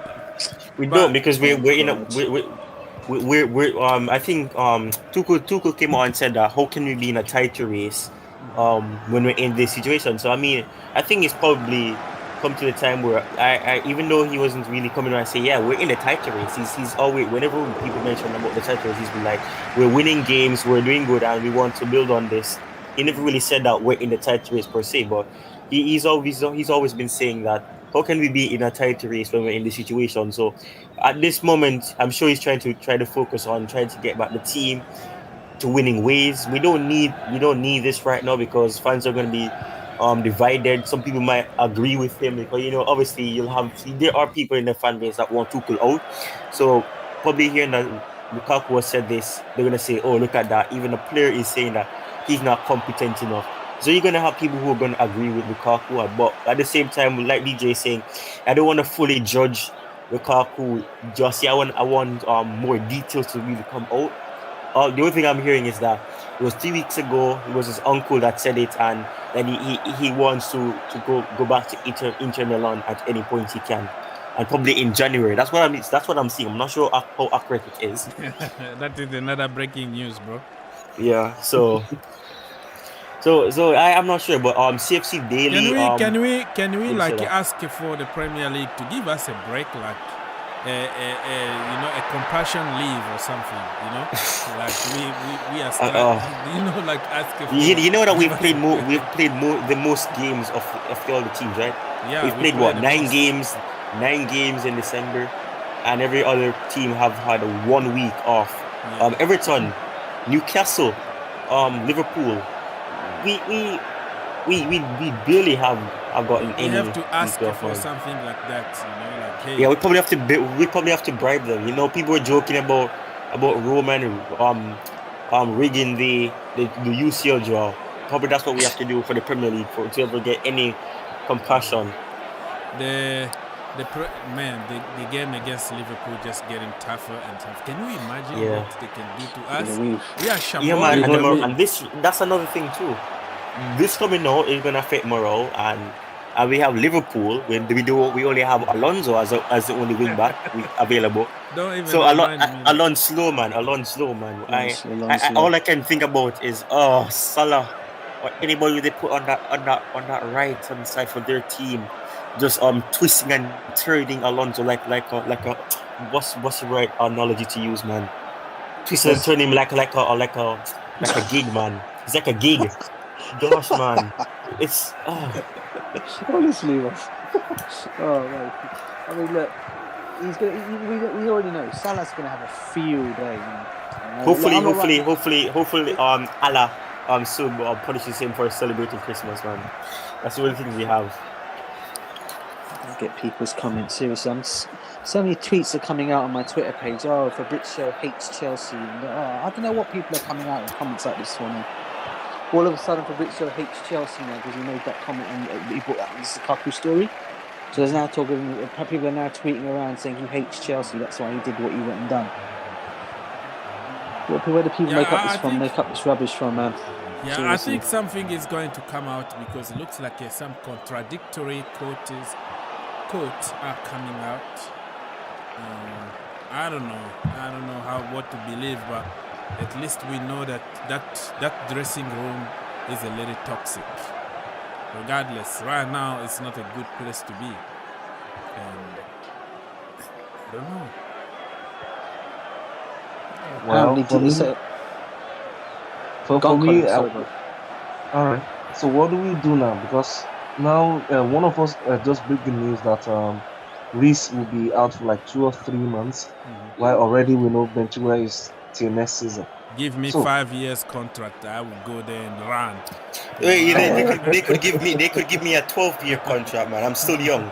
I play as a left back and as a centre, so I can benefit. Yeah, just pay me 1 week salary. No, they don't need to pay me. They don't need to pay me. I'll work for free.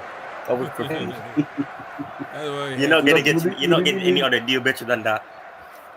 We really need another centre back because with the way you people are saying that Salah is gonna have a nice time on Sunday, it's like you're making me scared. I think we just need to get a new wing back now. We really need. I'm hearing Luka Dean. Well, yes. at this junction, if he will be the right fit, then we should go for him. Speaking about Lucas Dean, I'm hearing that I don't know this. I think there's some team that I'm hearing are in the front. I think it's Inter Milan. Ironically, Juventus. Yeah. Okay. Yeah, those two are in the front, despite because it's saying that Everton want him to go on loan with the obligation to buy or on a permanent. So. I don't know. We're in a tough position. I really wish we didn't put ourselves in this position.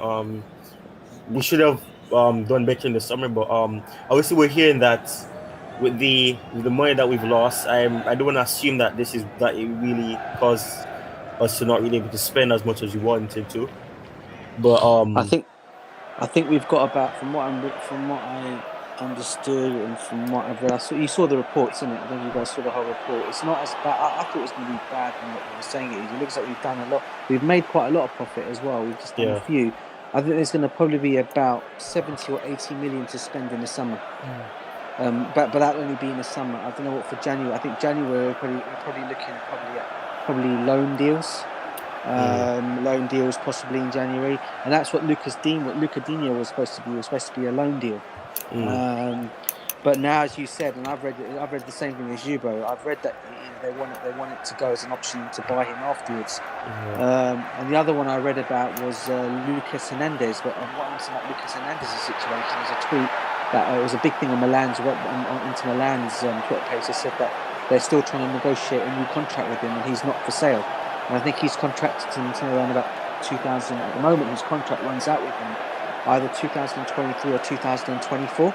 They're trying to put it to 2026 now, so they're trying to increase his contract for him. So it looks like they're not going to sell him either. So we really are stuck in the mud at the moment on what we're going to go for. I saw something similar to that, but I also saw something about if there's a team that come in that can probably persuade them, they're looking at probably like a 50 million or something or 60 million. Yeah. To get him. So yeah. I don't know, man. Money in January. Wow, that one of money in January. Apparently, what I heard of that was originally we were supposed to sign up. Well, which the news was true. I don't know what I was reading and what I've gone in various people have been saying.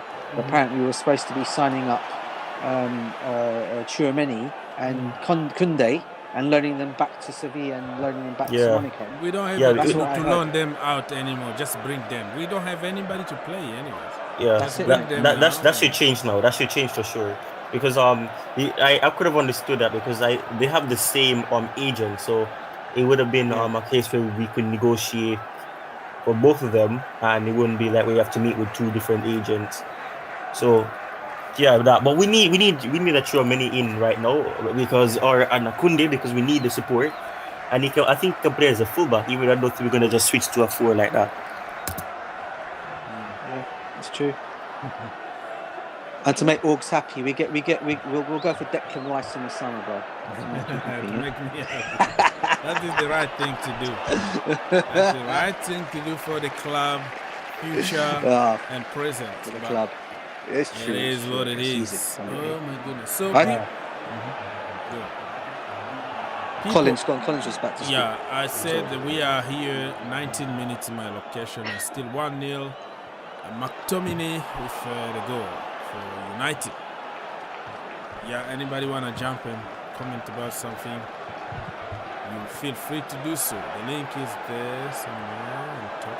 You can just join us and let's have a conversation. So I think Chelsea are gonna try tonight. It's gonna be like damage limitation. Like Thomas Tuchel is practicing what to say to the media tomorrow, together with Marina and Bruce, and he's gonna come up with something that they've been talking behind closed doors, just to try to make it sound like it's nothing happening and everything is good. But we all know that it's just burning out there. Yeah, the signature thing that you should look for is if he smiles when they mention it. If he smiles, you know that the smile isn't really something. It's like he's hiding. He's just like this meme where a person is laughing, but behind it they're crying. But not instead of crying, it's gonna be like he's angry inside.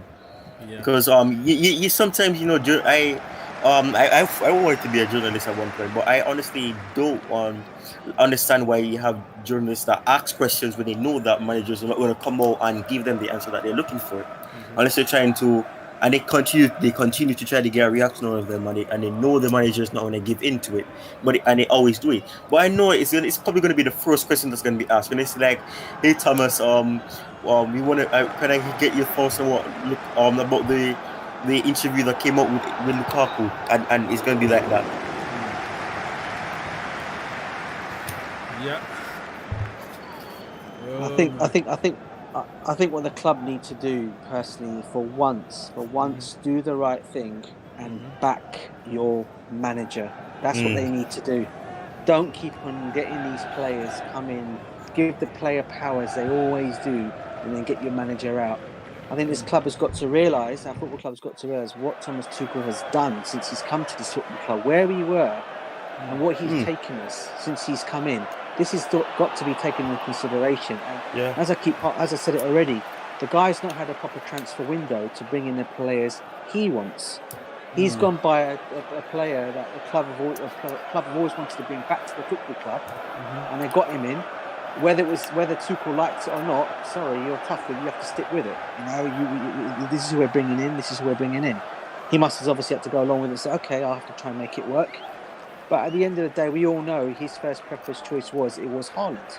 Yeah, and I think we all know that. Yep. Now, this time round, the club have got to back him. If this story has any kind of meaning to it, the club have got to back him 100%. Not just throw him under the bus like they've done with all our previous managers and let player power win all the time. because this is where it all goes wrong. And then you can just, and then this is where we get the, and I bet you there's somebody probably there are fans out that didn't want Thomas Tuchel in the first place. I can name one, but I can name one. But his name on the stream, right? Okay, that's probably thinking, well done, players, well done, Lukaku. You finally thrown your manager on the bus. He's going to get out of that football club. Let's bring John Terry in, or someone like that. Yeah, all right. This is how this guy's going to be thinking. The guy who I'm talking about. I think time is from chat. Yeah, because and this is what I'm trying to say. This is where the club have got to say, you know what? No, we're back in Tuchel. This was the wrong thing you did, Romelu. This is the situation. Fine him wages, what they have to do. Fine him or do something or another. But let's make sure he realises what he should have said. Should have been indoors, but not publicly mentioned. It's I when I think about this, it's all I thought about it as a case where ever since the second season for Conte, this all started to happen. We started to fail in December, but when I think back and I can remember with Jose Mourinho's his second season, I can remember when I think Sir Alex Ferguson was the one after we won the league in 2015. I think it was. They came out and said that we're going to be dominating the league. Whether or not they were trying to jinx something or they were trying to do some juju, but they said that, and then that's when it started to fail, and then we finished in whatever position we finished, and it went very badly for Jose the second time around. And then we brought in Conte. He got a few players that he wanted in. And the second season, he wanted certain players in. He didn't get them. And I mean, people do have some hatred for Conte. I can understand why. I don't share that sentiment, but I can understand why. But it really started. And the funny thing is that Bobby always speaks about this, and Emiliano, I probably didn't pronounce that right, but ever since he left, Emanalo, yeah. Ever since he left, we've had this situation, and the funny thing is, this all started in 2016. So it would be funny because that's when he left and Marina got promoted. I'm not saying that Marina is the whole reason for why we're in this situation, because people cannot misunderstood her role. She is the director of football, but she also has to really go to Bruce Buck because he's her boss, and his boss is her boss as well. So the boss's boss is the one that runs the club. So obviously she has something, she has some input, but at the same time, because if you think about it, remember Frank Lampard said that Bruce Buck was the one that called it. So obviously he has a higher role than Marina. So obviously she has something to do with, but at the same time she has to do what gets approved. So who knows? Probably she wants to do something and she has to go by what they tell her to do. Who knows? But and I mean the way she spoke when she won the awards, it's like she didn't even know that award. There's an award for what she does. So I mean, so in a sense, she I'm not saying that she doesn't value her club or her job, but at the same time, I don't want to just assume that she's all bad. She only knows how to negotiate with this and that, and she's not good at nothing else, because she has to stick with what is approved by her boss, which is Bruce Buck. So, yeah.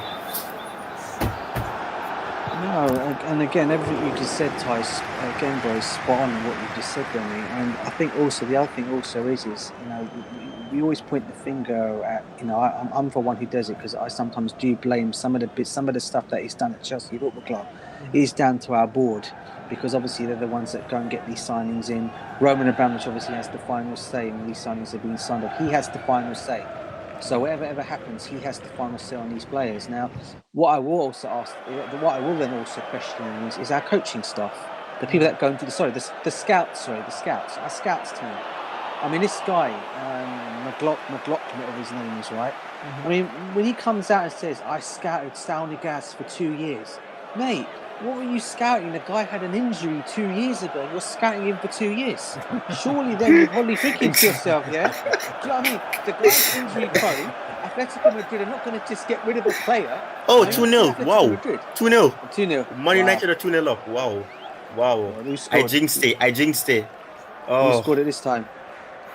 I'm still trying to wait. It was a notification that popped up and said 2-0. Okay. Oh, Jadon Sancho scored. Sancho, right? Yeah, he's starting to be doing good. Ooh, whoa, that's a stolen run too. What's a goal? That's Hazard-esque. Hazard-esque. Yeah, you know that goal he scored against Man United. Where he caught it and then he just went straight past De Gea. It's a similar goal, but Sancho did it better. He dribbled and then he took on all those defenders and then he just sliced it past them. He did quite well, man. He's doing quite well. Man United fans will be happy about it now. So after that, I know one particular show that's going to be very happy. Oh, yeah. Yeah, 2 shows in fact will be pretty happy. Yeah, so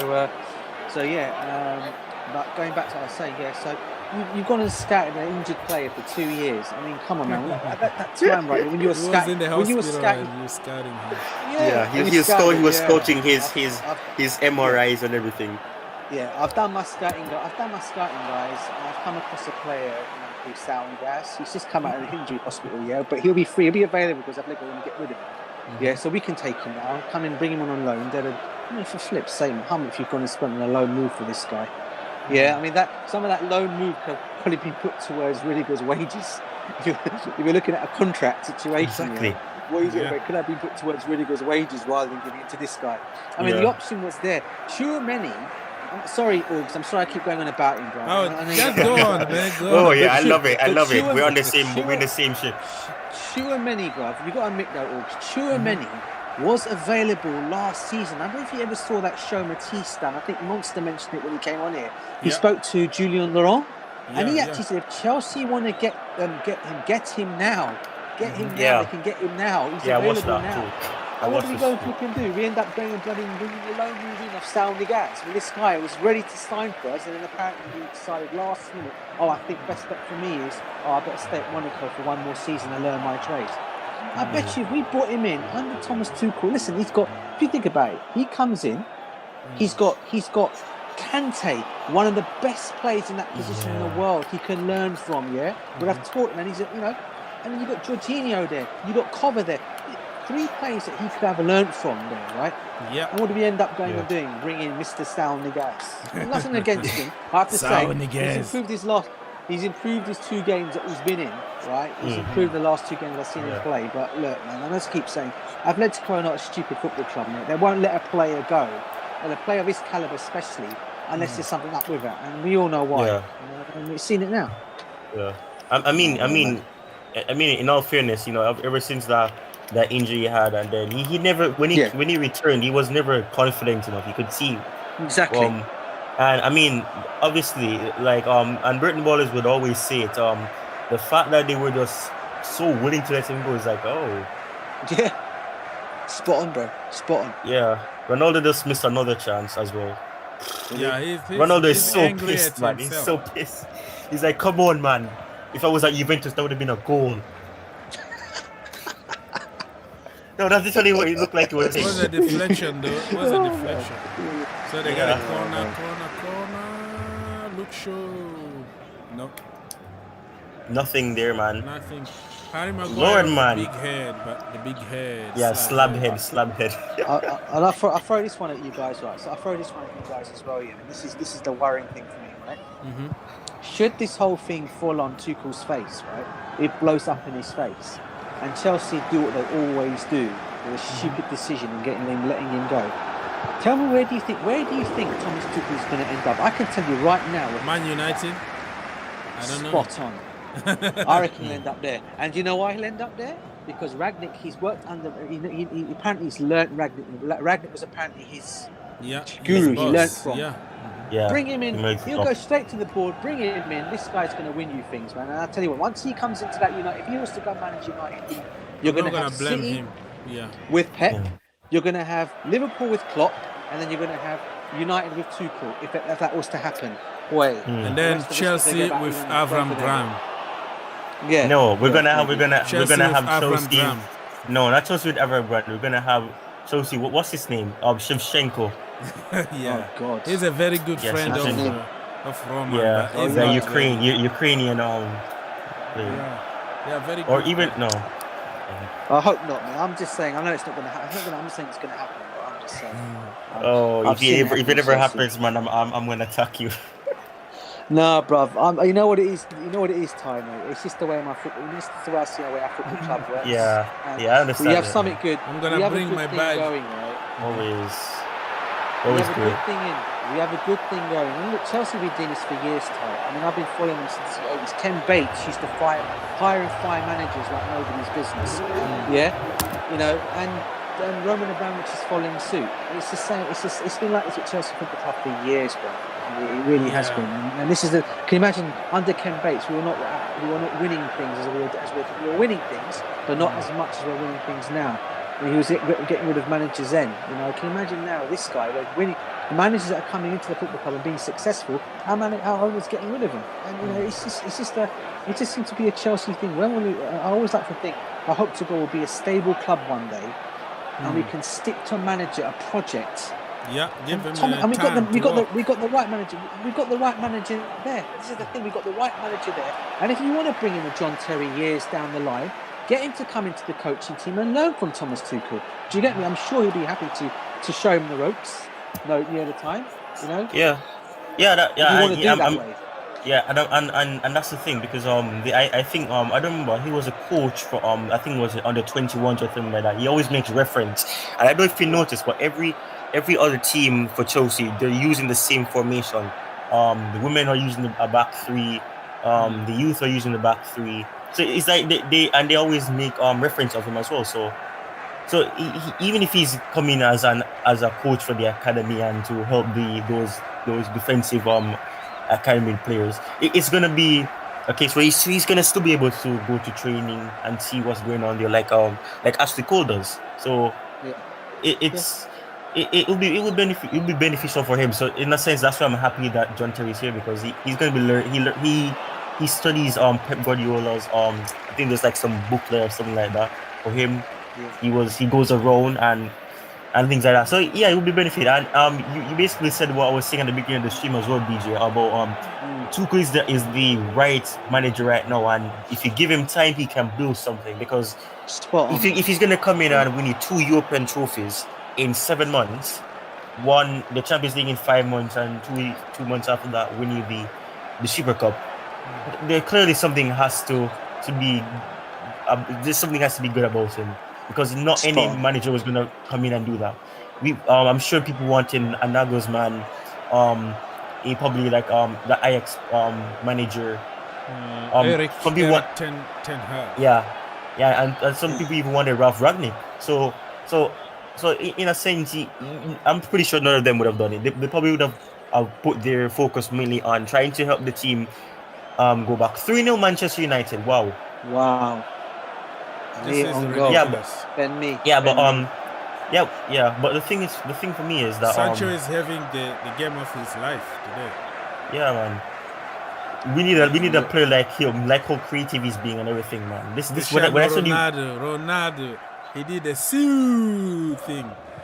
Yeah, you said he scored. You said he would score a screamer, but in the wrong game. That it was like a typing with back heel. Typing, it was like an empty goal, but you have to be there to score it. That's the problem. But what I was trying to say is, you know what? If we keep sacking managers like this, I think even though over the years it may have worked for Vassis, we sack a manager and then we won the league or we win a Champions League or something like that. Yeah. Every time we've done it, if you realize, we keep going backwards, because what it does is that it allows a certain manager to have to come in, and then they may not see this player suiting their system, whether they're good enough or not. So I mean, it's not really good, because every time we do it, we keep going backwards. It happened with Jose Mourinho. It happened with Antonio Conte. We lost certain players because of it. And I mean, if we stick with a manager, give him the opportunity to build something, build a philosophy, do what Pep has done, do what Klopp has done. Probably Klopp is a better one to use, because Klopp had to build his team from the bottom down. Liverpool was not winning the league for 30 years. So obviously he had to build the team that he has now, make it the team as intense as it can be when they have the quality players playing. So obviously give him the time, give him enough money. And with Klopp, Liverpool are a team that they spend outrageously. they'll give the managers a few money to spend here. And if you think about it, they wanted Werner, and instead of spending extremely large, they went for Jota, who was pretty cheap. So he got in players. He obviously took him time. They had players that I can remember, like they had Lambert, they had Balotelli, they had Emre Can, they had players like that, and over time they got So if you give him the time, even those players that we call deadwood players, you could probably get those players in, replace them with competent players, get good players. But what I keep saying, 3-1 Burnley just scored. If you do that, then who knows? We may be able to find a balance again, get a good squad depth, and when we don't have certain players who may be the first choice, we don't need to be concerned about this player is what are we gonna do, because we have players who can step in. And that's why I want us to get back to. I want us to get back to that stage where, like under Ancelotti, or even Joko was starting to get old. He was older now. We still had him we can bring on. He had Lampard, he had Anelka, he had certain players like that. So when it comes on to that, you had certain players you can bring on. So when you saw certain players come on, you know that he can come off for like a Balak, and we still won't lose that much quality. So that's what we need to. That's what we need to go back to. We need to be able to have those players on the bench who, when we need certain players to come on to help us, we don't need to say, what is he gonna do when he comes on? He can't offer anything. So that's what we need to be focused on. That's what we want to get back to. So maybe give him that Klopp like situation, and who knows, probably can do it in probably less time than Klopp did. Yeah. Ronaldo almost scored another one, man. Oof. This game is too intense, man. Ronaldo almost scored a goal, but it was unfortunate. Who's that? Who's their goalkeeper? That's not Nick Pope. Who's that? Just out of curiosity, how is the fridge Harry Maguire playing? Harry Maguire slapped him. Sorry. You know, he's the same. He's the same. Maguire's Maguire. That's what they all call it. That's even the United fans call it. Yeah, slabhead. Mark Goldbridge, the most popular of them all. He calls him that. So the slabhead, and I mean, it's crazy, man. Oh man, seriously. Yeah, you know, he's I feel bad for Man United. They got robbed. They got robbed by Leicester. Leicester didn't rob us. We got the quality player, and Man United got a player who's inconsistent. And what was it? Was it 60 million or 65 million? I can't remember. What was it? Something like that? Was it from Harry Maguire? 80 million. Yeah, 80 million. 80 million. Oh, own goal. It was an own goal for the second goal. What goal? What goal are you talking about? It was an own goal. Ben Mee had scored the own goal. So the notification is coming in for me to specifying that it's not whoever Man United player was credited for it wasn't. They're not getting credited anymore. It's an own goal because it was a deflection. I think so, but I don't understand. The second goal they scored, I think Jadon Sancho's shot got deflected and it went in. Yeah. Well, we did well though. I tell you what, if Burnley score another goal, boy, it's going to be peak for United. I'll tell you that now. Yeah, man. I'm telling you now. Under Abramovic, they've been bottling leads, man. They've been bottling leads. Oh man. Joined with young boys. I mean, they played some young players against young boys, so obviously, yeah. But like, I mean, United are. I still think Ralph Rangnick is a good manager. I don't know. He is. Yeah, he is, and people will always joke around and say that Tuchel and Klopp has outclassed him. They have better success than him. They have a better win rate, trophies than him. But I mean, you have a lot of things like that. And I can always use, like, in a case of like you have, let's say for example, you're in a business and you know, like the owner of the business, they may not be as successful, but you go there, you learn from them, and then you become successful. So it doesn't mean that they're not that owner is good enough. It's just that you learn from them, you saw something and you decided to build something for yourself as well to add to what you know and what you've learned. So even though Ralph Rangnick may not have the best record, he's a good mentor, and I think Klopp and Tuchel are probably some good examples of what he can do. Okay, so people, we are here 42 minutes, and it's gonna be in 3 minutes. We have hard time. I'm gonna take a break. Probably DJ also will take a break and tie, and we'll come back if they have time, of course, to continue the last 45 minutes. I'm gonna leave with something on the screen just to entertain you when we are drinking some water or making a cup of coffee, because we've been here forever. Okay. So we need to refresh. I've been talking on different streams on StreamYard for the entire day, with the defeat. Not the I keep saying defeat, even though it kind of feels like a defeat. I've been speaking about it. I decided to do a review for the game, but then I decided to rant. So I just decided to not upload because I kept ranting and it was kind of pointless. So I just decided not to put it up. It's true. It's a shame. It's just one thing before you go. It's a shame tomorrow's headlines is not going to be about United and Burnley's match. It's going to be about Tuchel and Lukaku fallout. Yeah. Remember what I say. You're going to hear that Tuchel gives Chelsea the go ahead to sell Lukaku back to Inter Milan. Yeah, and Inter Milan have decided that rather than spending the money and getting him back, they've decided they're going to give a swap deal with Martinez coming the other way. Oh, mate, happy days. I'm lovely about that. I would love that. I'd love if they decided to do that. Be a good chat. All right, man. We're gonna be stable, okay? Be positive because January the 1st, we're gonna announce 2 players. 2. I hope that's what we're doing, I hope that's what. I hope we're working in silence because normally what I'm seeing is that every player we've been linked with, sometimes the players we're linked with, we end up signing them, but most of the time we get linked with certain players. Like I remember we were linked with Coutinho in the summer of 2020. We didn't get him. We got linked with Osimhen. I think his name is Osimhen. Yeah.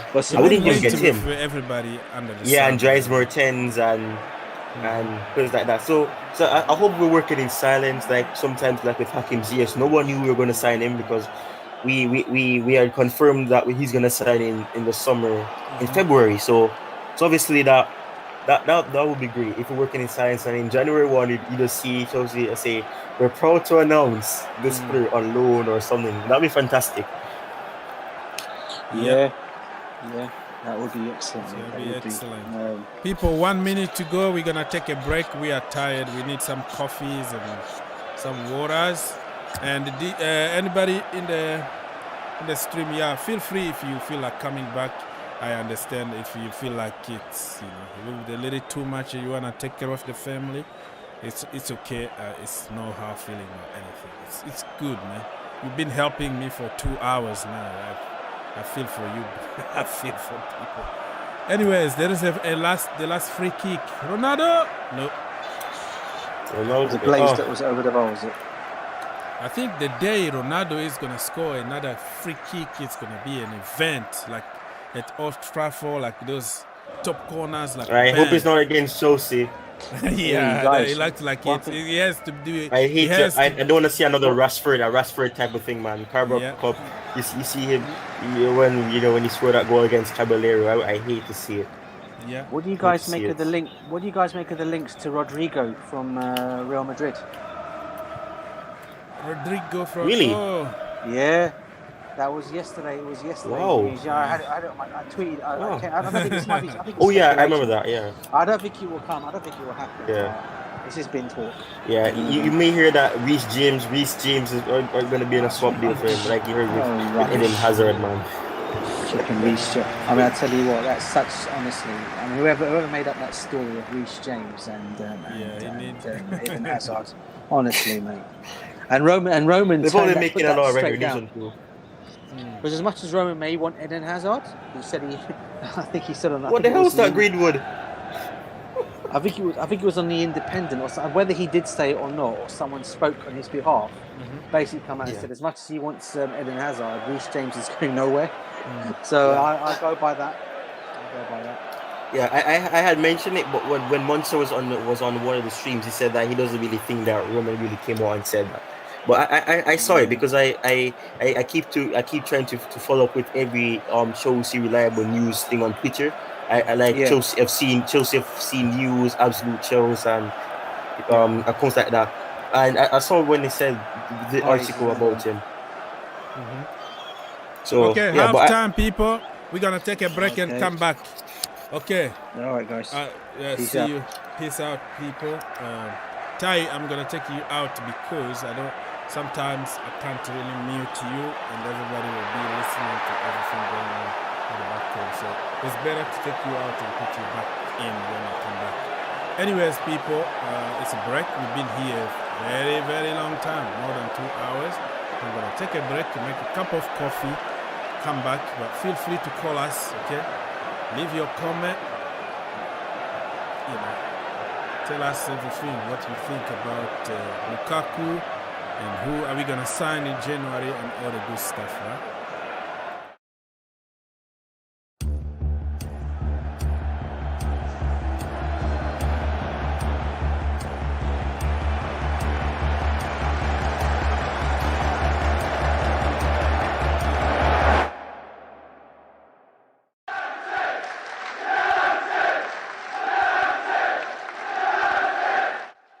Well, as you know, I had a fantastic history with this amazing club.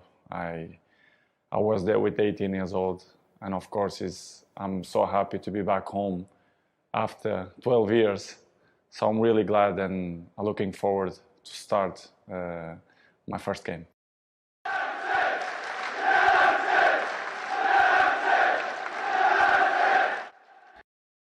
This is why I'm here. I'm not here for vacation, or, as I told you before, was good to winning important things that I wore the shirt before many years ago, but I'm here to win again. I'm capable, me and my teammates. I'm ready to go. And I think it's a good chance for me, for the supporters, for the club, to give one step ahead. So I'm ready, and I think I will be a huge thing in the next 3-4 years. I know that.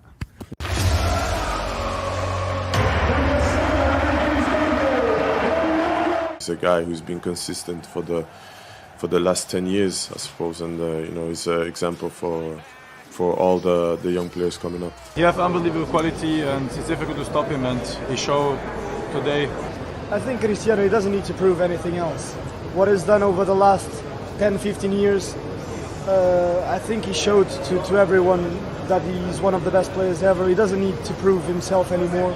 I think Cristiano, Messi are in different level. They are the best.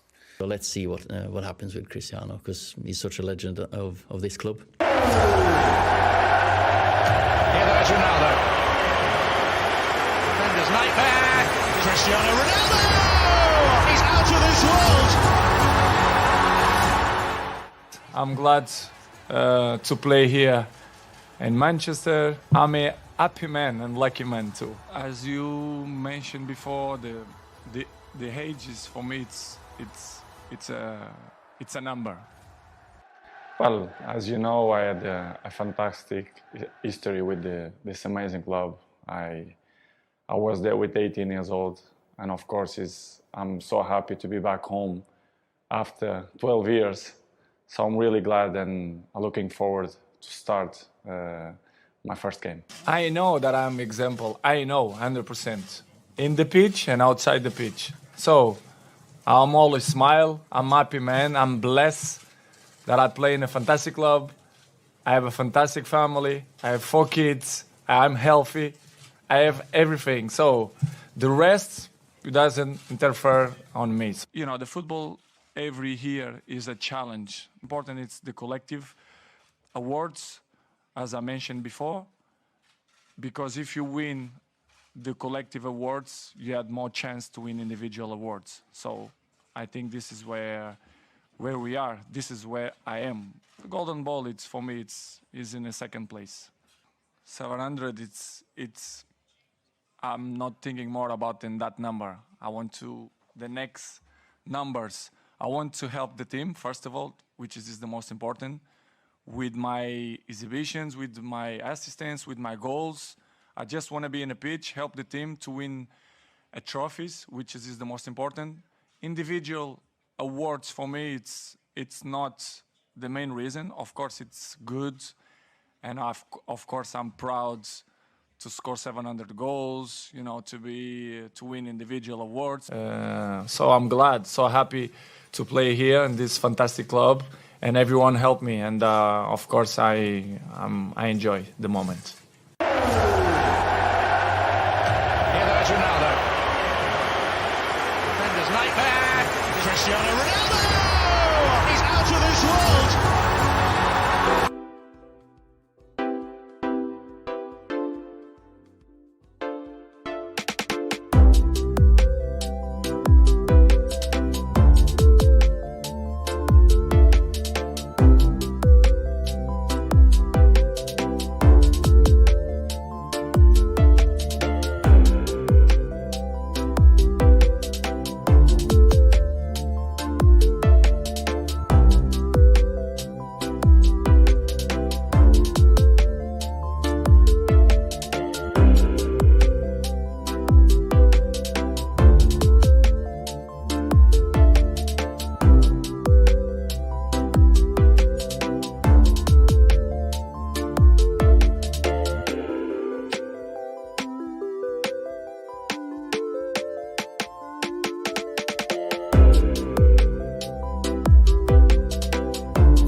Okay, guys, we are back again with Mr. BFTV Flip Flop FC himself, back again in the house.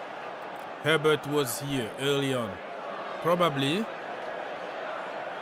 he's watching the game now, so we're not gonna bother him right now because he's enjoying life. Winning 3-1 already in the first half. They might score 3 more goals, 6-1 or something like that. So life is good at Man United and it's not good at Chelsea Football Club right now.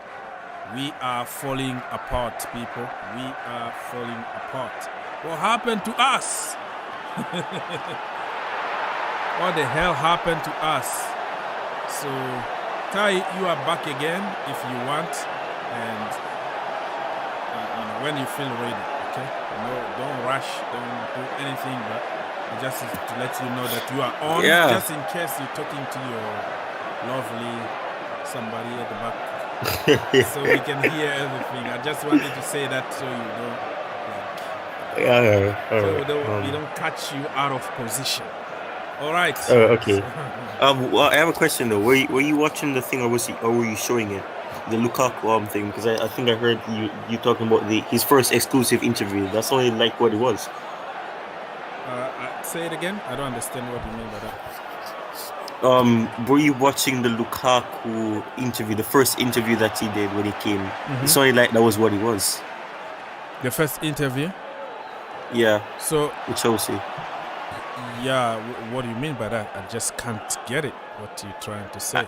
Were you listening to it or watching it? Yeah, I was. Yeah, you know that I have a deal with some TV companies, right? I always have those press conferences on my channels too, so I pay money to get them. Yeah, so I was wondering because I was hearing it, and then I heard the voice of that Chelsea commentator. So I was like wondering if you were watching it, and then I heard Lukaku's voice. Oh, no. I put, when I went on break, I know what you mean now.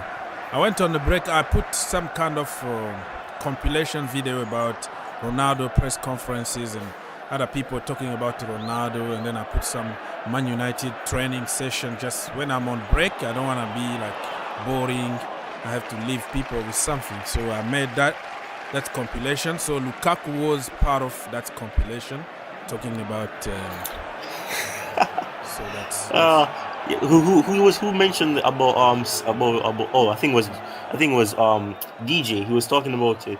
Chelsea Perspective put up, fire Tuchel because of Lukaku and let Terry take over. What are we Chelsea fans smoking? Nonsense. So it seems like people have been saying that already about firing and getting Terry in. Mm-hmm. Yeah, but he said it 3 weeks ago. We don't know what happened. I've been reading some comment here, Ty. I'm not talking to you. Reading comment. Mr. Felmon said, but he said it like 3 weeks ago. Ty, it's too loud. Your TV at the back. But he said it 3 weeks ago. We don't know what happened between him and Tuchel during that period. I think they already fixed the issue because Lukaku started playing in his normal position and you can tell that the guy is happy and scoring goals. So, but regardless of it was 10 years ago or 3 weeks ago, he said something and it was a problem or it's still a problem. So that's why I'm wondering, because now that I'm thinking about it, if it's 3 weeks ago, I don't want to say that Tuchel was lying to the media, and probably that's why he wasn't playing. But in a sense, it would kind of make sense now if it was like he was on probation for a while, and he was not playing games.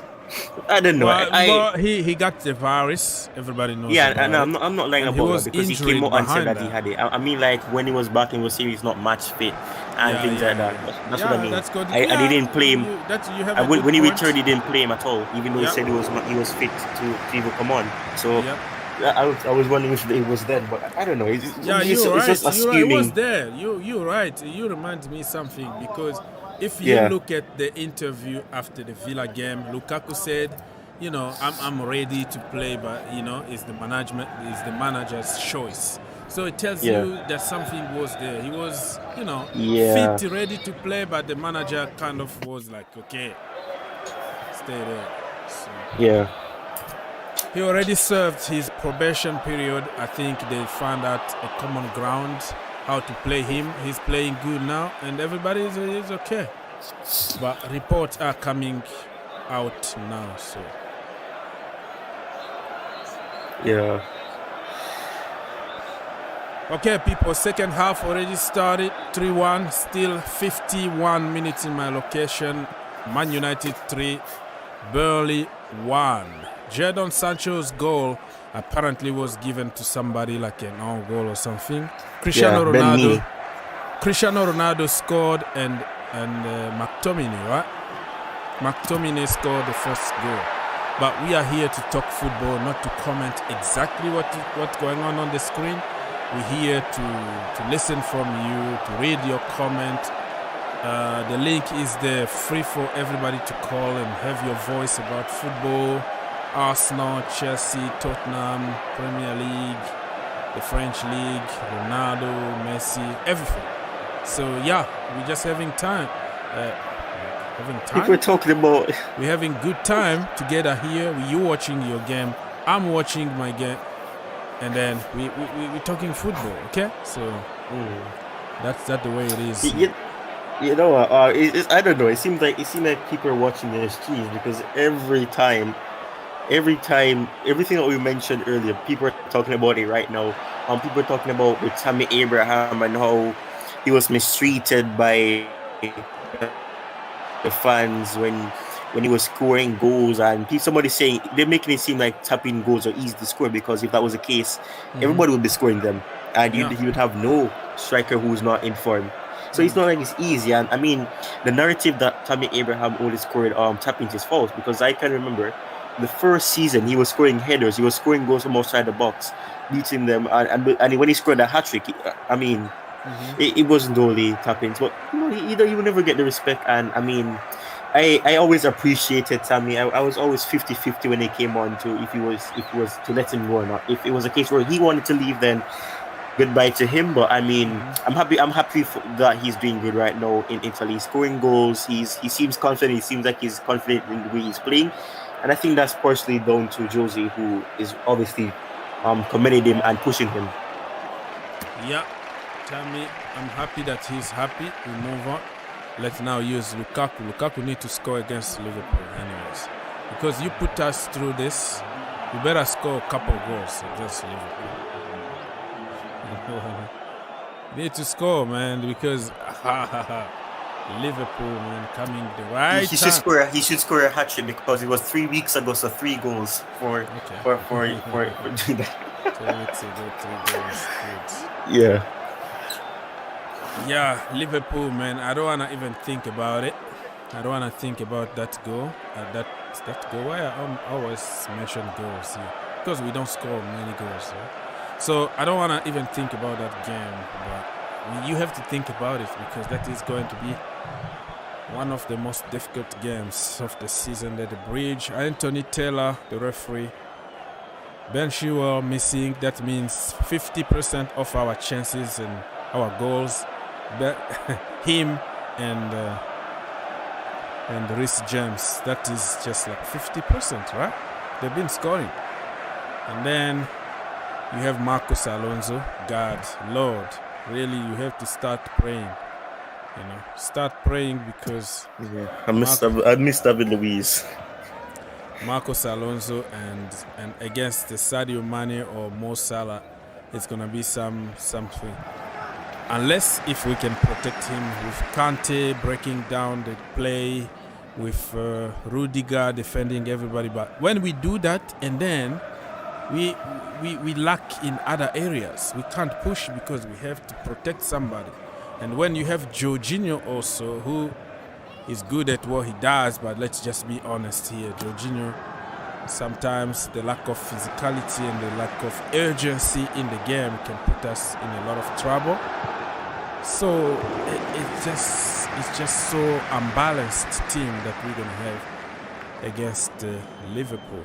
So let's hope and pray, because it's not always the better team that win. Sometimes it just can happen that you beat a team that you were not supposed to beat. So yeah, good luck to us, because we need a lot of luck to win that game. Still 3-1 people, and 55 minutes in my location. Oh my goodness. I think Burnley had a very good situation in the box, but it was offside anyways. So offside, and it is what it is. Let me double check if we have some breaking news on social or something. Feel free to come here and comment the game with us, and or send your question. Me and Ty are gonna be here for 30 more minutes, and then we're gonna be leaving, go do something else and talk about other stuff. All right. This is so funny, man. I tell you, every time I'm supposed to watch a Chelsea game, I can never watch it. But no, the Man United game, the entire first half, I had no buffering issue. There was nothing at all. It was a free flow. There was nothing wrong with the stream. And every other time when I was supposed to watch a Chelsea game, I could not because I kept having to refresh and everything. But no, perfectly fine. Mm-hmm.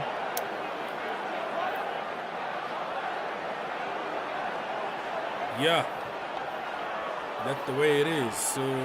So far, many other versions came online about Lukaku's situation, but tomorrow, just stay tuned, because tomorrow we're gonna have a lot of news from everywhere. Thomas Tuchel need to face the media, face the music, and oh, wait a minute, it's gonna be like 9 o'clock UK time. That's what I saw. Yeah. That means I have to wake up like in 2 o'clock in the morning here. I don't know why they said it so early, man.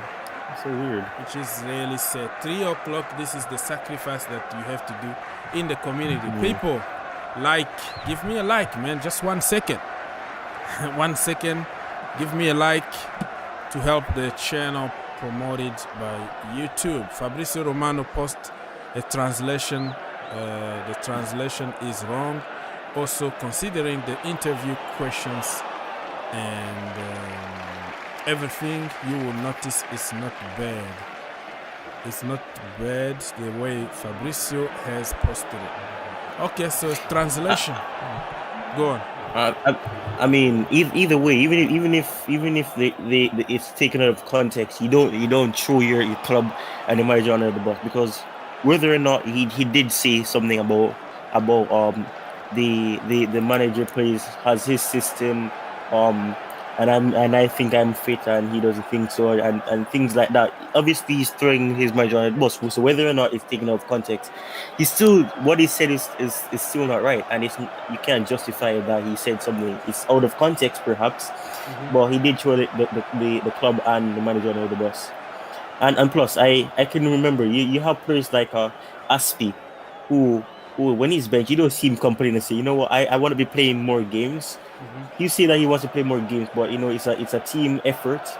He doesn't. If he plays, then it's fine, but he will lead while being on the bench, and that's the same for Thiago Silva.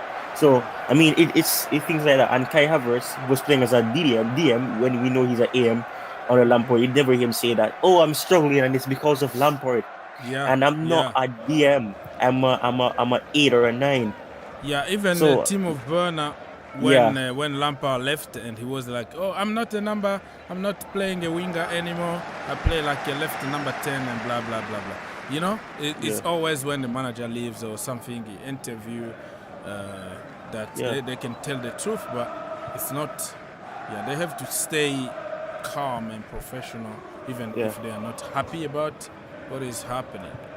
So apparently the translation is not what Fabrizio said. So, but Fabrizio is in hot water tonight, if that happened to be true. Mr. Here We Go himself. Yeah, because in all fairness, it kind of makes sense because remember, it's not his first language, so he's Italian, so some translations can be be caught, and probably it's not the right one because even when he's trying to speak English, sometimes you have to really dig deep to really understand what he's saying because sometimes he will say it. It's like he's trying to confirm something, but at the same time he doesn't really express it in a way that gives you a lot of information. But the problem is, I'm answering to a brother here on the chat. Fake or not fake, mistranslated or something, you can tell that there is something. There's something there, It's not even hard to tell. There is something, but the translation could be misleading a little bit, but you can tell that Lukaku was not happy at all. Yeah,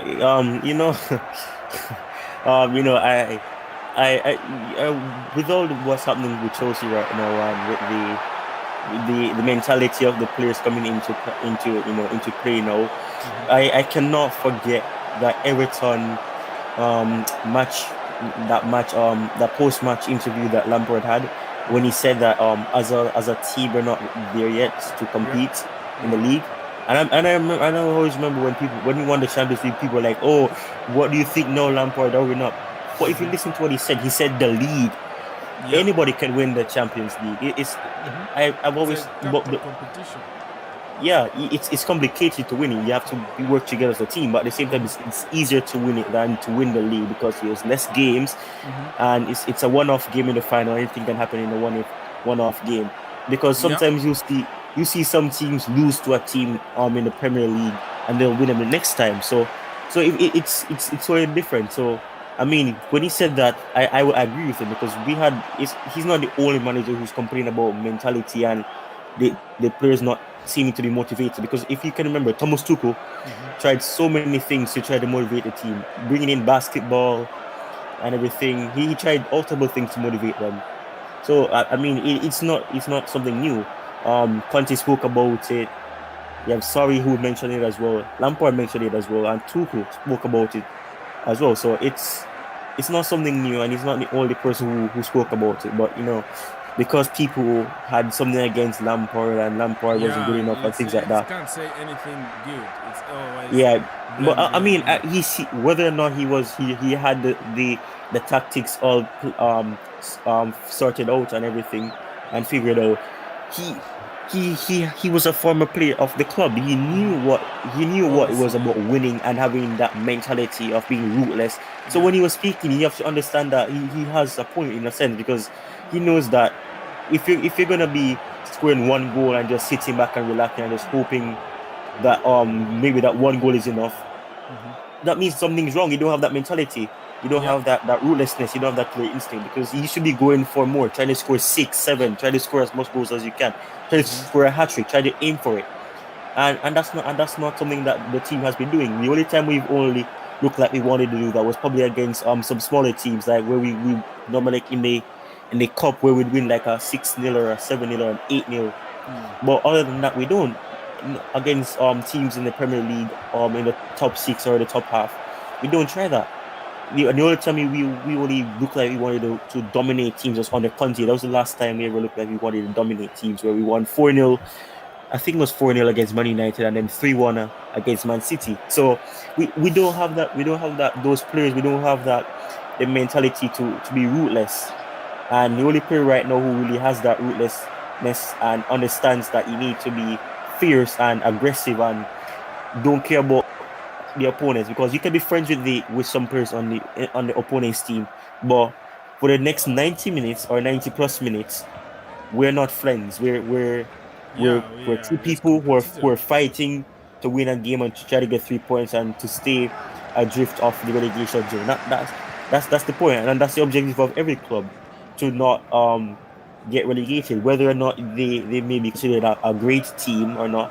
No team wants to get relegated or even get close to the relegation spot. So that's the objective. Try to win the league and everything. But I never understood why people took it the wrong way when Lampard said it, because he was wrong. We didn't have the players, and that Everton game, we really showed how one-dimensional we were, and even now, there's similar patterns to it.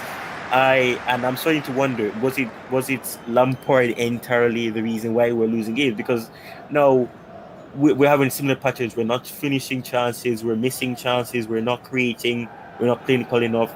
Is it the same? It's the same thing, and that's why I'm concerned that Tuchel may lose his job over the mentality of these players. But I'm hoping things can work out, because last season we weren't this bad.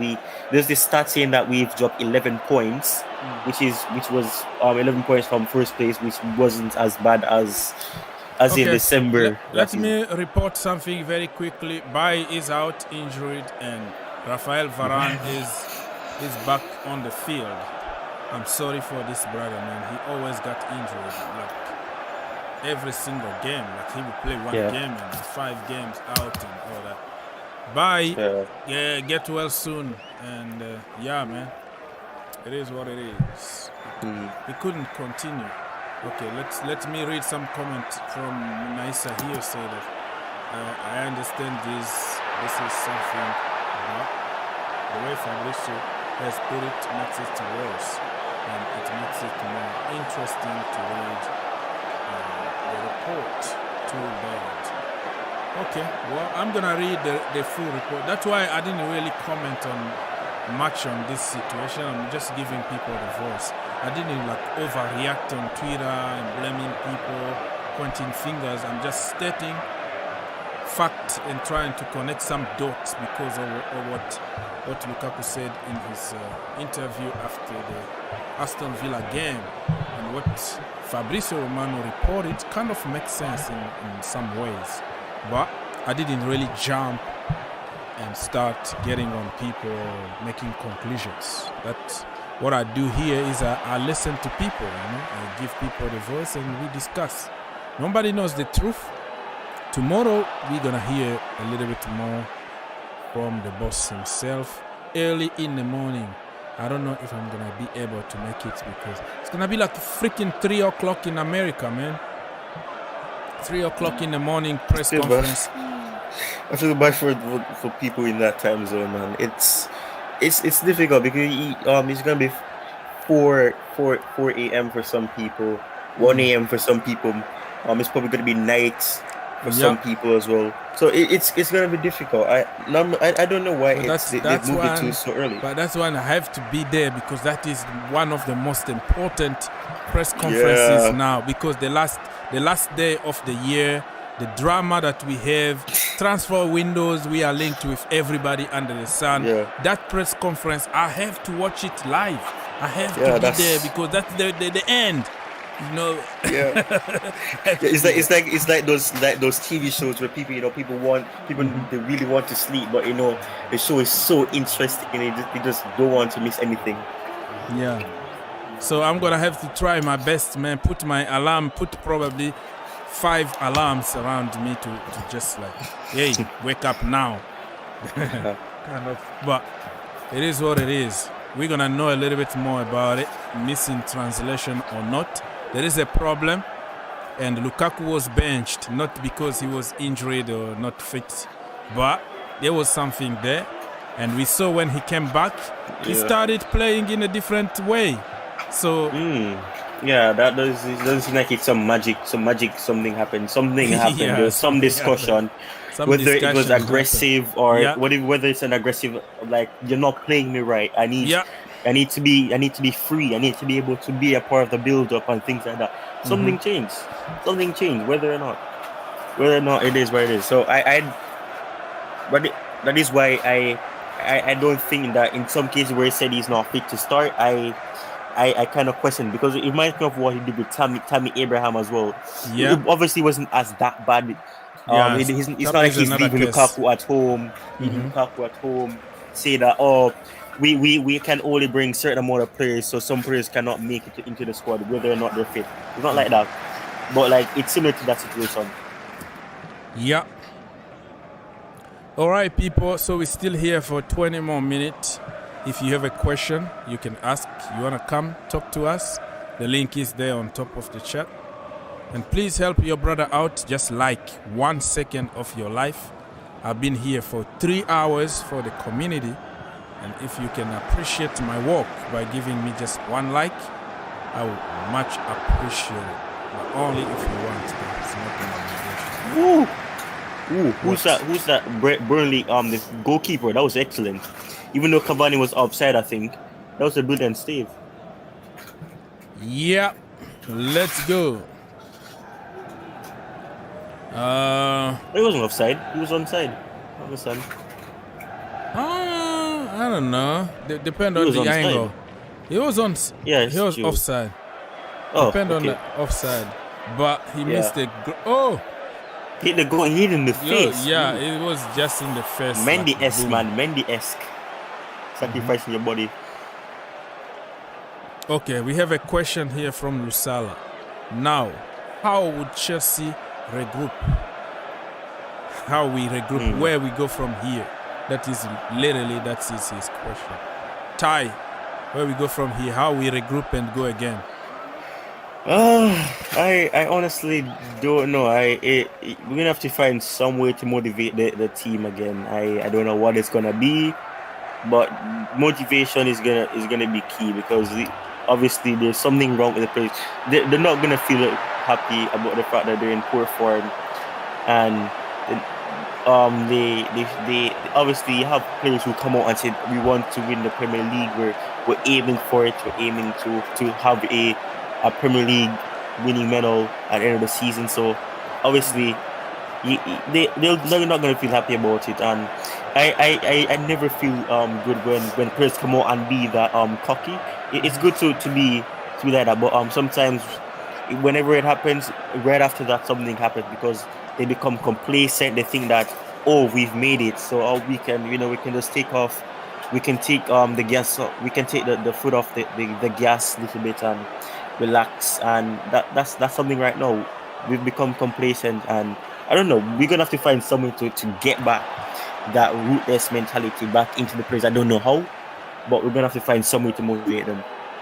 And I agree with Ty, but I will add also we need a little bit of fresh blood. Yeah. Some fresh blood in January. Couple of signings, refresh the team. I don't care if we're gonna recall Billy Gilmore or something. He's been abused anyway from there. Yeah. I think we need Big Gilmore right now, Bring him back. I wish we could have recalled him, man. He's not being treated right, man. For them to be telling him things like that it's not. And it's funny. You have those bigger calls were insulting the Norwich fans for saying it, but right after the Brighton game, you have people doing that to Callum Hudson-Odoi. He's a young player too. They're not better than the Norwich fans if they're gonna be finding the youngest player who's still learning, who's adapting to, who's trying to get back confidence, because it's not like he was doing perfectly fine against Aston Villa. And the only thing was that he missed. Emi Martinez saved his shot. Because I think we shouldn't really take credit away from Emi Martinez. It was a good save. Yeah. So what I saw some clips about Callum Hudson-Odoi when he wanted to pass that ball. It was like a handball. Is that is like a montage? Is that true, or people try to slow those images slowly to defend Callum Hudson-Odoi? What's going on here? It was a handball. It actually was a handball, because people who were at the game said that he I don't know if you remember this. There was, I think it was against Wolves. Some player they had their hand at the side, because if your hand is not in an abnormal position, it's not considered a handball. So in a sense, he had his hand lowered, so it looked like, and he hit the ball to his goalkeeper. But people thought it was that Callum Hudson-Odoi cross was intercepted. It was that he used his hand to obstruct the ball from passing, and it went to the goalkeeper. And I thought the same. I thought it was probably the pass was, there was not enough power on the pass. When I saw the replay and everything, I realized it was a handball. Yeah, so nobody likes us. The VAR, the FA, the Premier even League. Pulisic should have gotten a penalty as well, because clear penalty. Don't tell if that is not a penalty, and then tell me what is a penalty. I don't know. clear penalty, wasn't given. VAR didn't want to mess with everything. What the hell is happening? Did he get did Cavani get a red card or something, or is he just being told to get off for some reason? No, he got an elbow. Oh, so is that precaution where they Yeah, so have to ensure that he's? he need to stay, but according to the rules, you have to go out and come back. Yeah, I can understand that, but I think he's probably upset because he doesn't want to put Man United at a disadvantage because of them having 10 players on the pitch. Cavani is not happy. Cavani wants a red card because apparently he was knocked. He got an elbow on purpose, so he's asking for a red card or something. But it is what it is. Let's continue watching the game, people. If you are listening only. It's 76 minutes in my location, and it's still 3-1. Lennon scored for Burnley, by the way. Jadon Sancho deflected, but it wasn't given to him. It's like an own goal for me. Cristiano Ronaldo with a tap-in. I thought only Tammy Abraham can score tap-ins. And Scott McTominay, with a very, very good game, by the way. Good goal, by the way. So, let's go. 15 minutes left. Is Fred playing this game? Who? Fred, or is he on the bench? No, Fred is not there. It's in the midfield. They had Matic and McTominay. I was wondering if they were playing they're playing a 4-2-2 again then. 4-2-2. So, because I thought they were probably playing three of them. Because Nemanja Matic. No. Sancho, Ronaldo is waiting in the box. Cavani is waiting in the box. Put those crosses, man, and let's see how it goes. Both of them can score with their head. They are very good headers. Okay. Jadon Sancho is playing better today. I mean, people have been saying that he's a flop, but I always tell people that he's new in the league, and he's been on the bench a lot, so the confidence is a little down. But I believe that Sancho actually is a better finisher than Callum Hudson-Odoi. Yeah, because he has the dribbles, but not only does he have dribbles, he has the finishing. Yeah, he has finishing. Callum might be a little bit skillful or whatever, but end product not there yet. Yeah, and I think I mean sometimes in some games he can score, he can dribble and then score a goal. I remember I think it was in the FA Cup he scored a nice goal. Yeah. He dribbled and then he scored. So it depends on what happened, because sometimes injuries do mess you up, and plus I'm not gonna write out the fact that he had COVID, because even if it's a case where it doesn't affect him as badly, where he has to be hospitalized, it does take a toll on the body. Yeah. So you have to always remember that. That's so true. So free kick. I wanted to say coup franc. I wanted to speak French here, but listen, Ronaldo with a free kick, but it didn't really score. I'm waiting for that free kick to go in, man, and see him go celebrating soon. Lusala is asking us, in your opinions, what should be the priority for Chelsea? Champions League, Carabao Cup, or FA Cup tie? Champions League, Carabao Cup, FA Cup, or fight for the league? That is, I just added that myself. The league. The league? Added the league one. No, I'm asking if you added the league one a while ago. Yeah, I added the league one myself. That's a difficult one. For me, at the beginning of the season, I wanted to see us challenge for the title, and because we won the Champions League, you don't win the Champions League like every season. We're not like Real Madrid in their prime, but I really wanted to see us win the Premier League, because we haven't won it in nearly 5 years. So yeah, this season is gonna make it 5 years. So if I really wanted to see us win the Premier League. But if the Premier League is also for hands right now, let's be realistic here. He's asking. I added the league myself, but he's talking about the realistic target. What we have. Yeah. Right So now I think probably see we're still the European champions. So I think we probably should try to keep our to keep it that way and try to defend it. So I think the Champions League, the FA Cup is a competition that gives Europa League. So I mean, I would probably prioritize the Champions League over the FA Cup and the Carabao Cup. Some people say let's win all three, but I want to see us win this. If we can win the Club World Cup, which I think is possible, then the Champions League, that I think that's probably a good season. So because a Man City win a Premier League and they lose the Champions League, I don't think that you can really consider that to be a great season for them, because they've been winning the Premier League all this time. The one trophy they haven't won yet with Pep is the Champions League. So we'll see who will have the better season. Diogo Dalot is on, people, and Greenwood is out. I think they went a little bit defensive so they can see the game out. You never know what could happen. So yeah, still 3-1 to United, and it's 82nd minute in my location. I'm going now to answer to Musala here. For me, my opinion, what should be the priority? I mean, can we really prioritize anything right now when we have half a team out and all the dramas? What can we prioritize? The priority is just to get people fit, to get them back, because if we can get everybody back, the weather is gonna get better from February, March.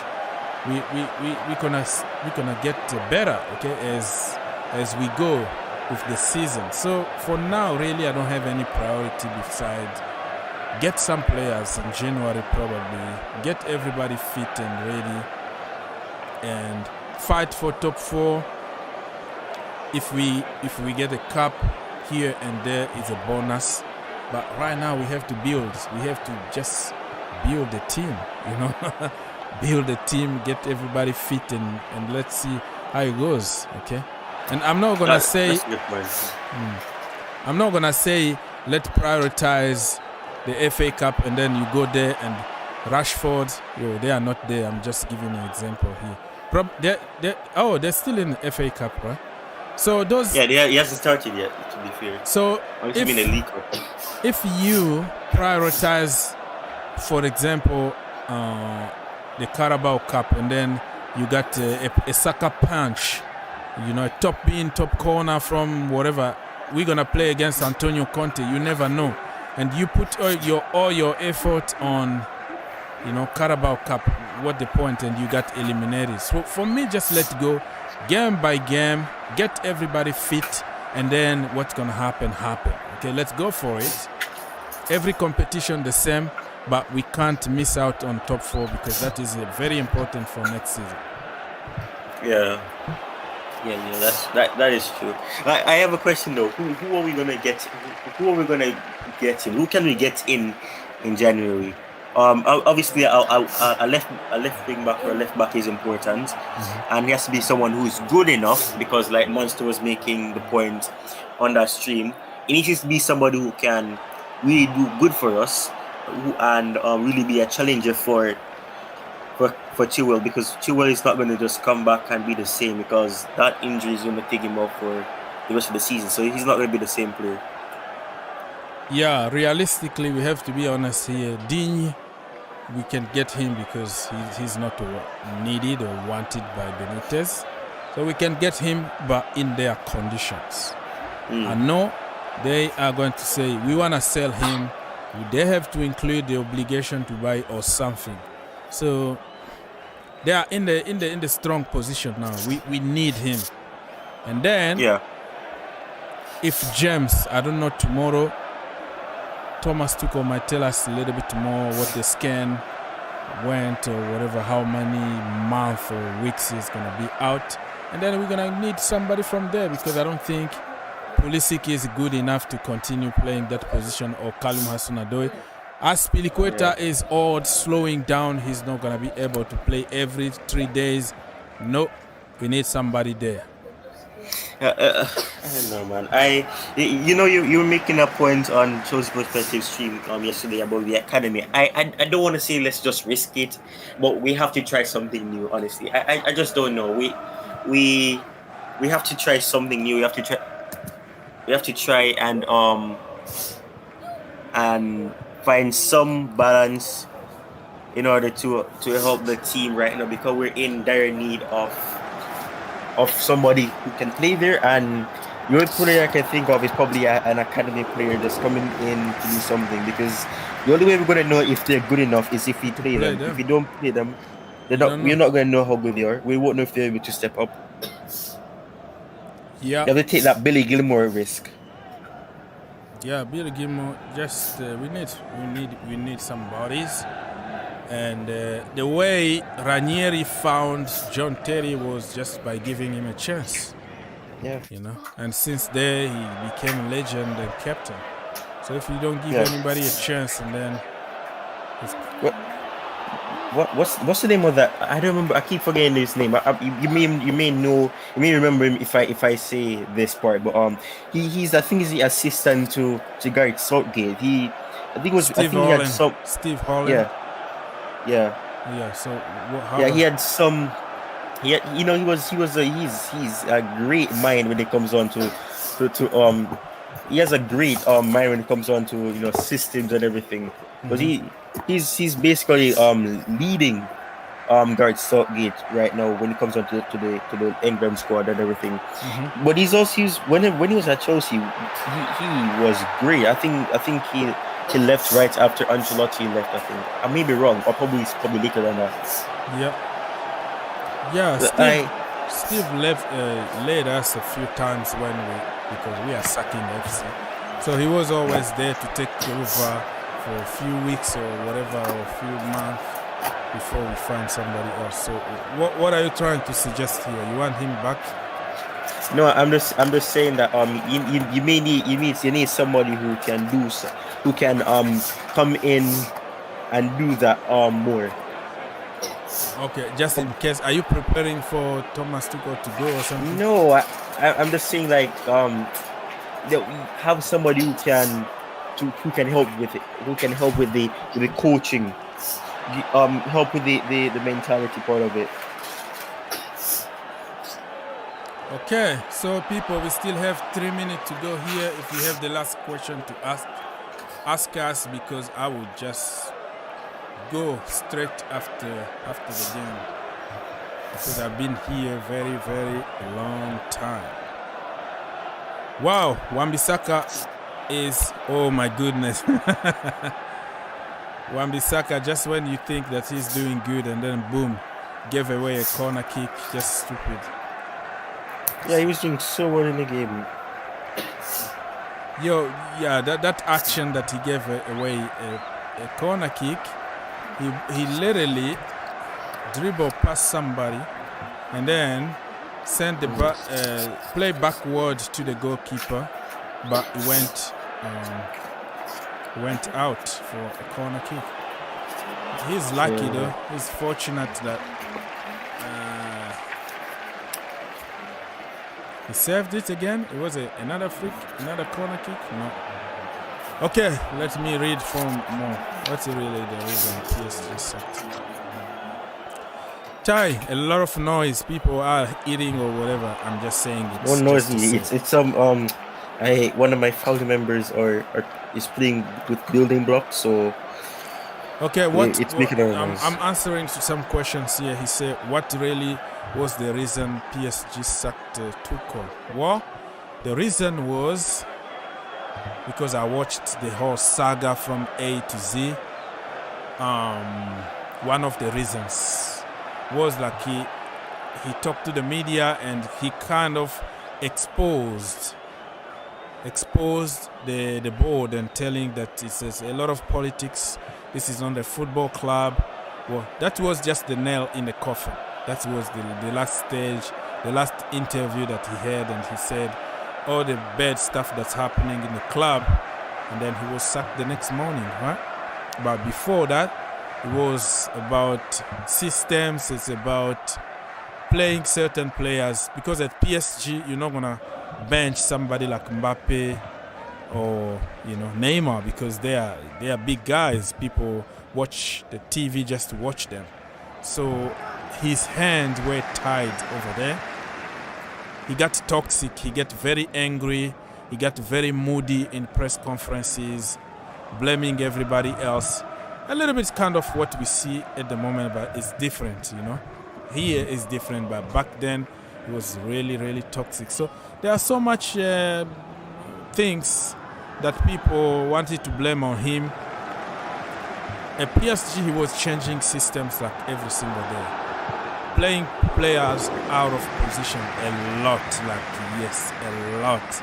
Like a centre back is gonna play in the midfield, a midfielder is gonna play as a centre back, and such, twisting and changing. But in the Premier League, in the French league, it's gonna work because you are PSG and you got quality. So people started calling him freestyling FC and all that. You know how it goes, right? People made all kind of stories. So it's not like one reason and one reason only that he was sacked. He got also in conflict with Leonardo about who's to sign, who's coming and who is going out. He didn't want Thiago Silva to be sold or to be let go. A bunch of stuff, man. A bunch of stuff, not one. So you can pick whatever you want, but it was a package of stuff, with the players, with the sporting director, with the owners, and with the systems. So I don't know. You pick up what you wanna. If you wanna make your point about something, you can find something to mention. When is Werner back? Nobody knows. Tomorrow is the press conference. Stay there. We're gonna know a little bit more from the manager. I haven't seen him back in training. All the pictures that we have now, they don't show him. The last press conference, Thomas Tuchel said that he got he still has the virus. So even if Ronaldo out, people, 92nd minute. You already Ronaldo out? Ronaldo out, and it's still a few seconds. It's still like 30 seconds to play. That's why he's out, just to slow the game. Fred in, Ronaldo out. Oh no, why Monster? No. What? No. Monster said, he said, love what Lukaku did there. Transparency. This has been an issue at Chelsea for time. Continuous cycle, expecting different results. Love Lukaku. Well, everybody got an opinion, though. That is his opinion. We have to respect it. If you see in the big stage, from a big picture, he's right. But is that what we need right now? That depends on your interpretation. So, he said it like 4 hours ago. So, and Nini also made some comment about it. So it's about opinions. Looks like Ronaldo is not happy getting off. Just 30 seconds. Just shut up, man. It's 30 seconds. You don't have to finish up. What if you got injured the last second? Come on. You don't have to show that always. The game is done, people. 3-1 to United. Everything happened the second half. Oh, not the second half. The first half. But he said Lukaku. Oh, yo, he says one thing, and it's just so funny how opinions can change. Everybody's saying Lukaku out because it's so funny. People had praised for Lukaku, saying Lukaku was the best of all the players who were not scoring yesterday. I know people are saying that.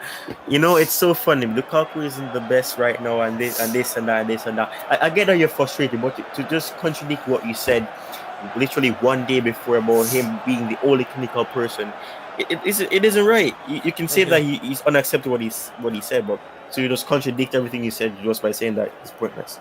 All right, that is another debate for another day. Ty, plug yourself quickly, and we're gonna leave right now. Yeah. All right, so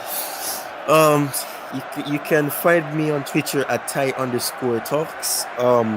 Ty Talks Chelsea Football Club on YouTube and on Instagram TyTalksCFC. Thanks for having me, and hopefully things get better for Chelsea. All right, see you tomorrow probably. Ty, thank you for helping everybody in the chat. It was a pleasure spending hours with you. I am tired. I have to go and do something else. I don't think we have more comment from people. No. Okay, take care, everybody. Tomorrow is going to be very early in the morning press conference, so we need to sleep earlier and wake up very early to listen to the boss and all the good stuff. Yeah, I'll keep you updated on the green turf if something happen. And yeah, it is what it is. Thank you so much. Goodbye to everybody. God bless you.